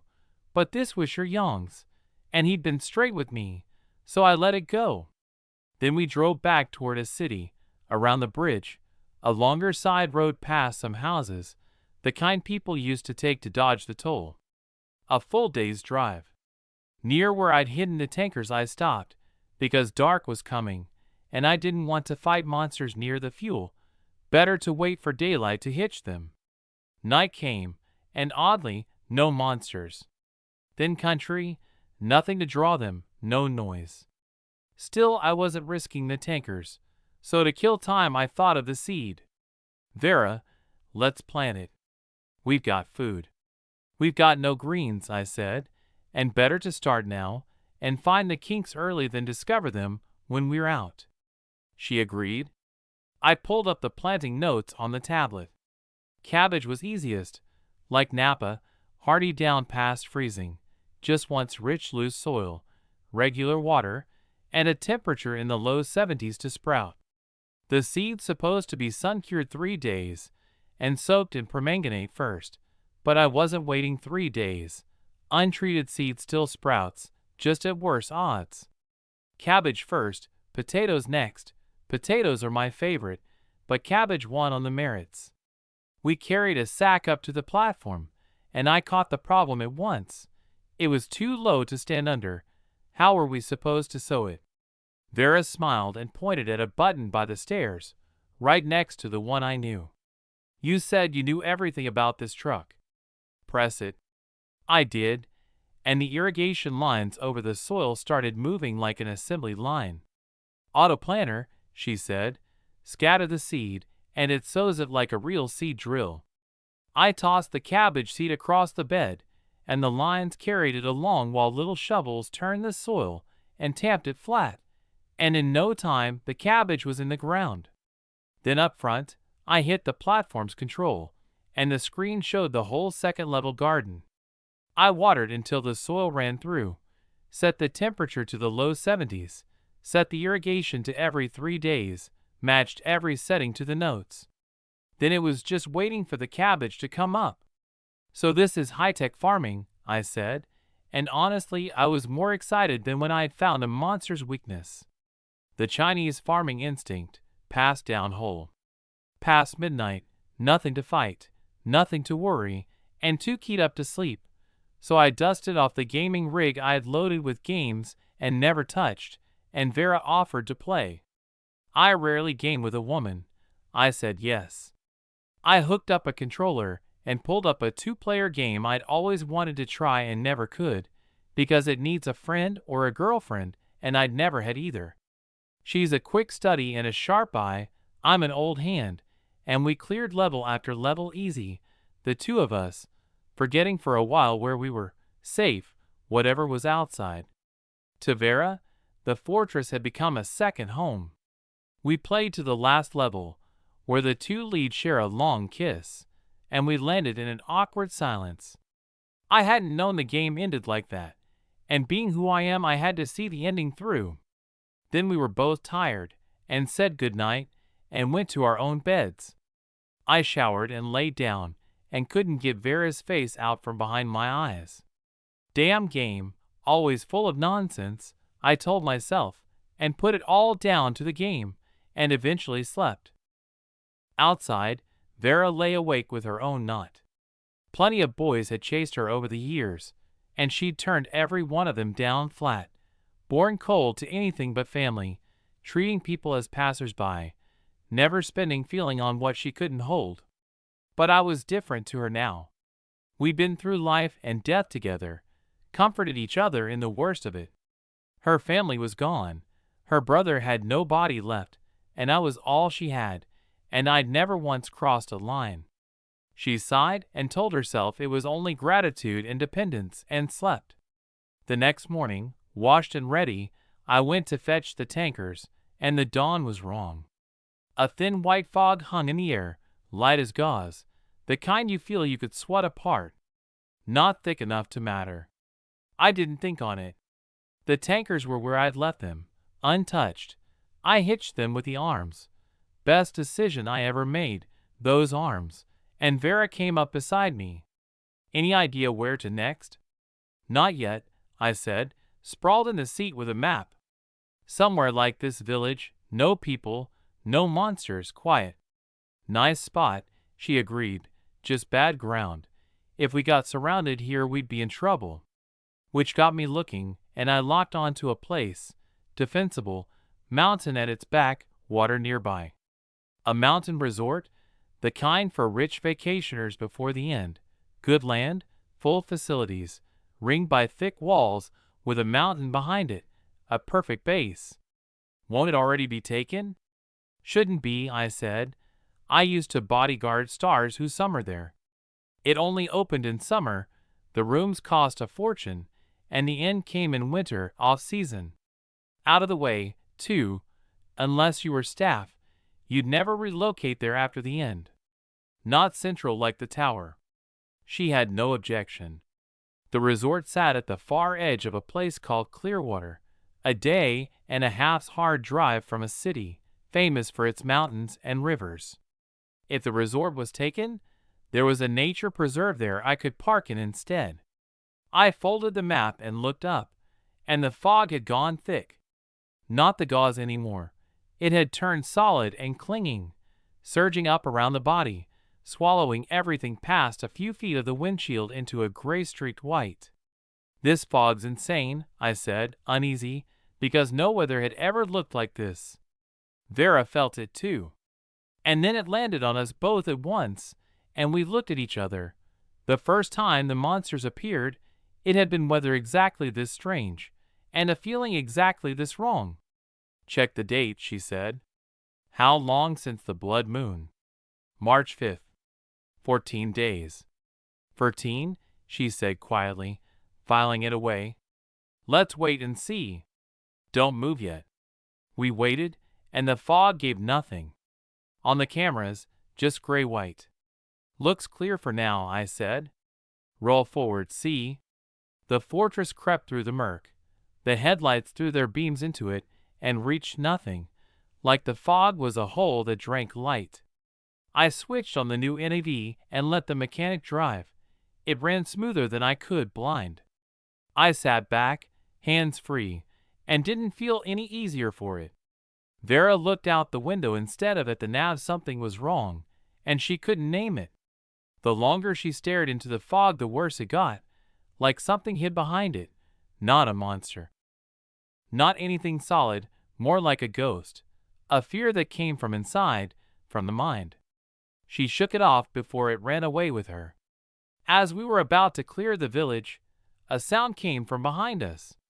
Something following, not alongside the fortress, behind the tankers, feet in the half-melted snow, a soft rasp. You hear that? I asked, thinking I'd imagined it. She nodded. It was real. I threw out the Gatlings and the saw teeth. Anything that came close would meet the blades. But the sound stayed, neither nearer nor farther, tucked behind the tankers, patient.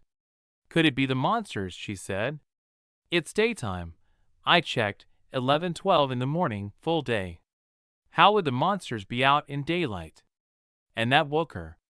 She looked out the window again, into the thickest of the gray, and knew where the wrong feeling came from. The sun.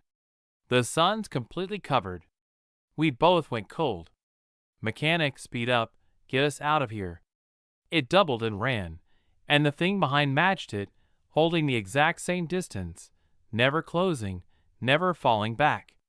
It feels strange, Vera said. Like it isn't the monsters. Then what is it? I asked. She shook her head, her face complicated. I don't know. But the monsters don't move with that kind of deliberate, group intelligence. This feels like an excellent, sick hunter working on its prey's mind before it kills, telling us that however far we run, we'll never get away from it. The dumb monsters could never do that. The hair stood up on my arms. And then Sam started screaming in the back, a sound like something had a knife to his throat. Sam, I called, and left the wheel to the mechanic and ran back, Vera behind me. He stood with his hackles up, every hair on end, howling at my closed bedroom door like something unspeakable was behind it. Sam, that's my room. I crouched and pulled him into my arms, and he stopped and shook against my chest, whimpering. I stroked his head and looked at the door. What's in there that scares him like this? And the sound that had been pacing behind the tankers came closer, and I heard it plain. It was coming from my bedroom. Vera's face was white. She'd heard it too. I let Sam go, drew my pistol, grabbed a cleaver off the counter, and started for the door, because I was not going to accept a haunting on my own fortress. Sam lunged and caught my sleeve, begging me not to.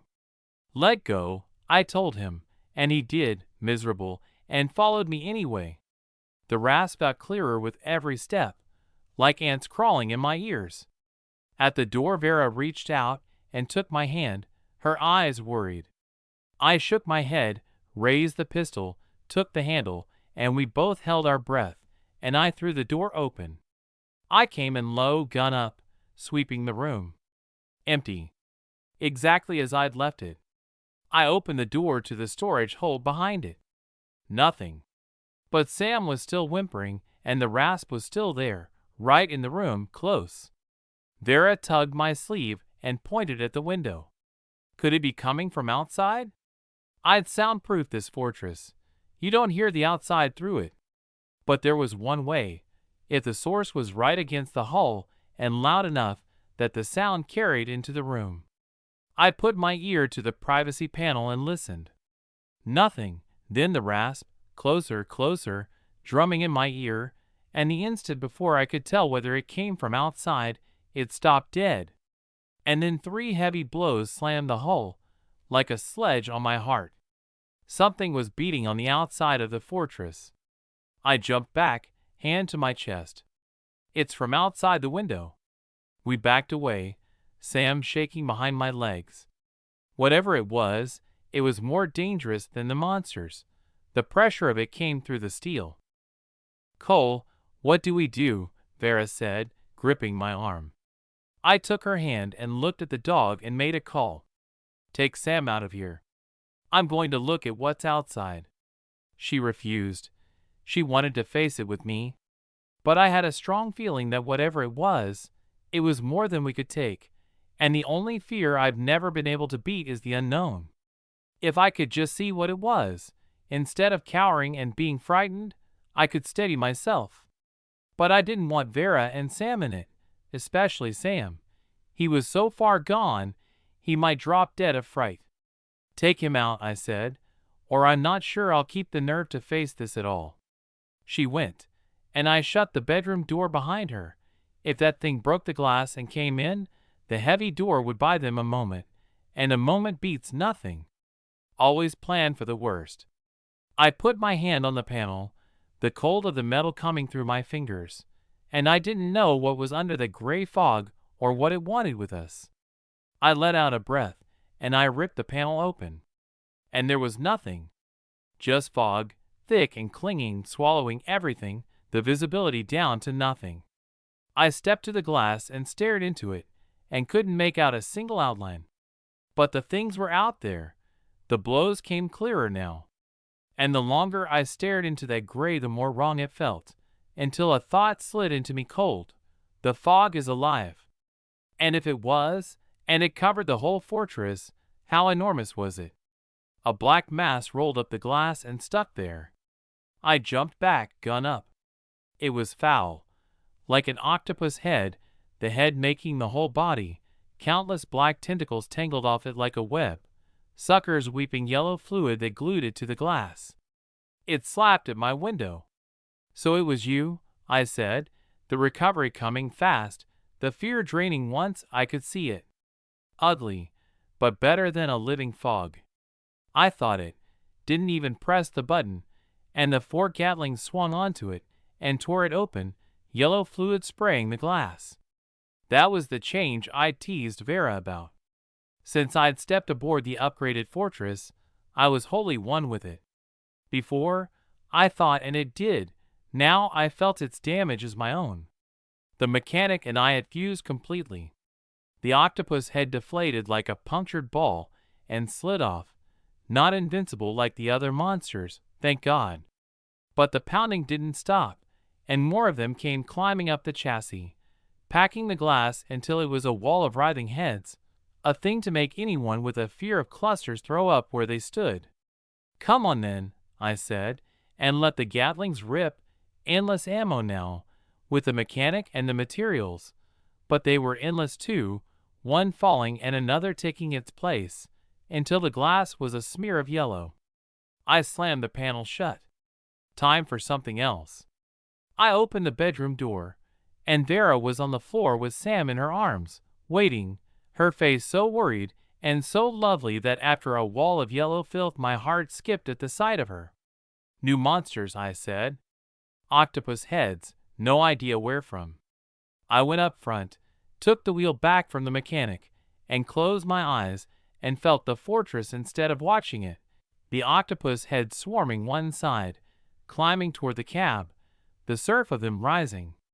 I could sense everything within a couple of meters of the hull, and without touching a button I thought it, and the arms came out like my own two hands, seized the things off the body and flung them away to burst on the ground, while the Gatlings fired and the saw teeth gutted anything that crept closer. And all the while I kept the wheel turning, driving the road blind and seeing it better than the nav. I pushed the speed. The highway out of a city was ahead. Vera watched me drive with my eyes shut, the weapons answering like part of me, and being who she is she understood. By the time we hit the highway, the octopus heads were cleared. Hideous and many, but weaker than the old monsters. For all the pounding, the hull read 0% damage, and apart from drowning us in numbers, they showed none of the intelligence she felt. I opened my eyes, and the fusion vanished, and there was only gray fog and yellow slime on the glass. "We're safe," I said. "For now." "Strange," she said. "What?" The pressure I felt, that wasn't the octopus heads. It was something else. And she looked back at Sam, still terrified, worse now than before. She was right. Something 100 times worse than the octopus heads was still behind us. The rasp had stopped with the small ones dead. Now there was just the engine and our own hearts. The fog held but didn't thicken. I gave the wheel to the mechanic and went back to hold Sam, buried in my chest, shaking to the tip of his tail. "He hears things we can't," Vera said, grim. "That's why he's so afraid." Then a roar slammed the rear and the fortress lurched right, almost rolling before the mechanic caught it. "Something hit us," I said, scrambling up front. "Felt like it hit my tanker." Before she could answer, another blow came, harder, and the fortress tipped worse, and only the arms slamming down against the ground kept us upright.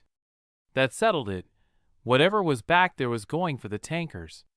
It had knocked the second one onto its side, nearly flipping us. "Leave my tankers alone," I snarled, fused with the fortress again, took control, doubled the speed and ran. It came after us, faster, a wet slapping sound like a landed fish beating its tail on the dirt. I threw the view to the rear, and in the gray I saw a vast outline, a mutant octopus 3 stories tall, the rest of it lost in the fog, hauling itself along on its tentacles. "Vera, I know what's behind us. A giant octopus." The words were barely out when it surged, and one tentacle punched clean through the rearmost tanker. The fuel poured out and was half gone in seconds. My tanker, and before I could mourn it the thing closed right behind us, and through the fog and the fusion I finally saw it clear.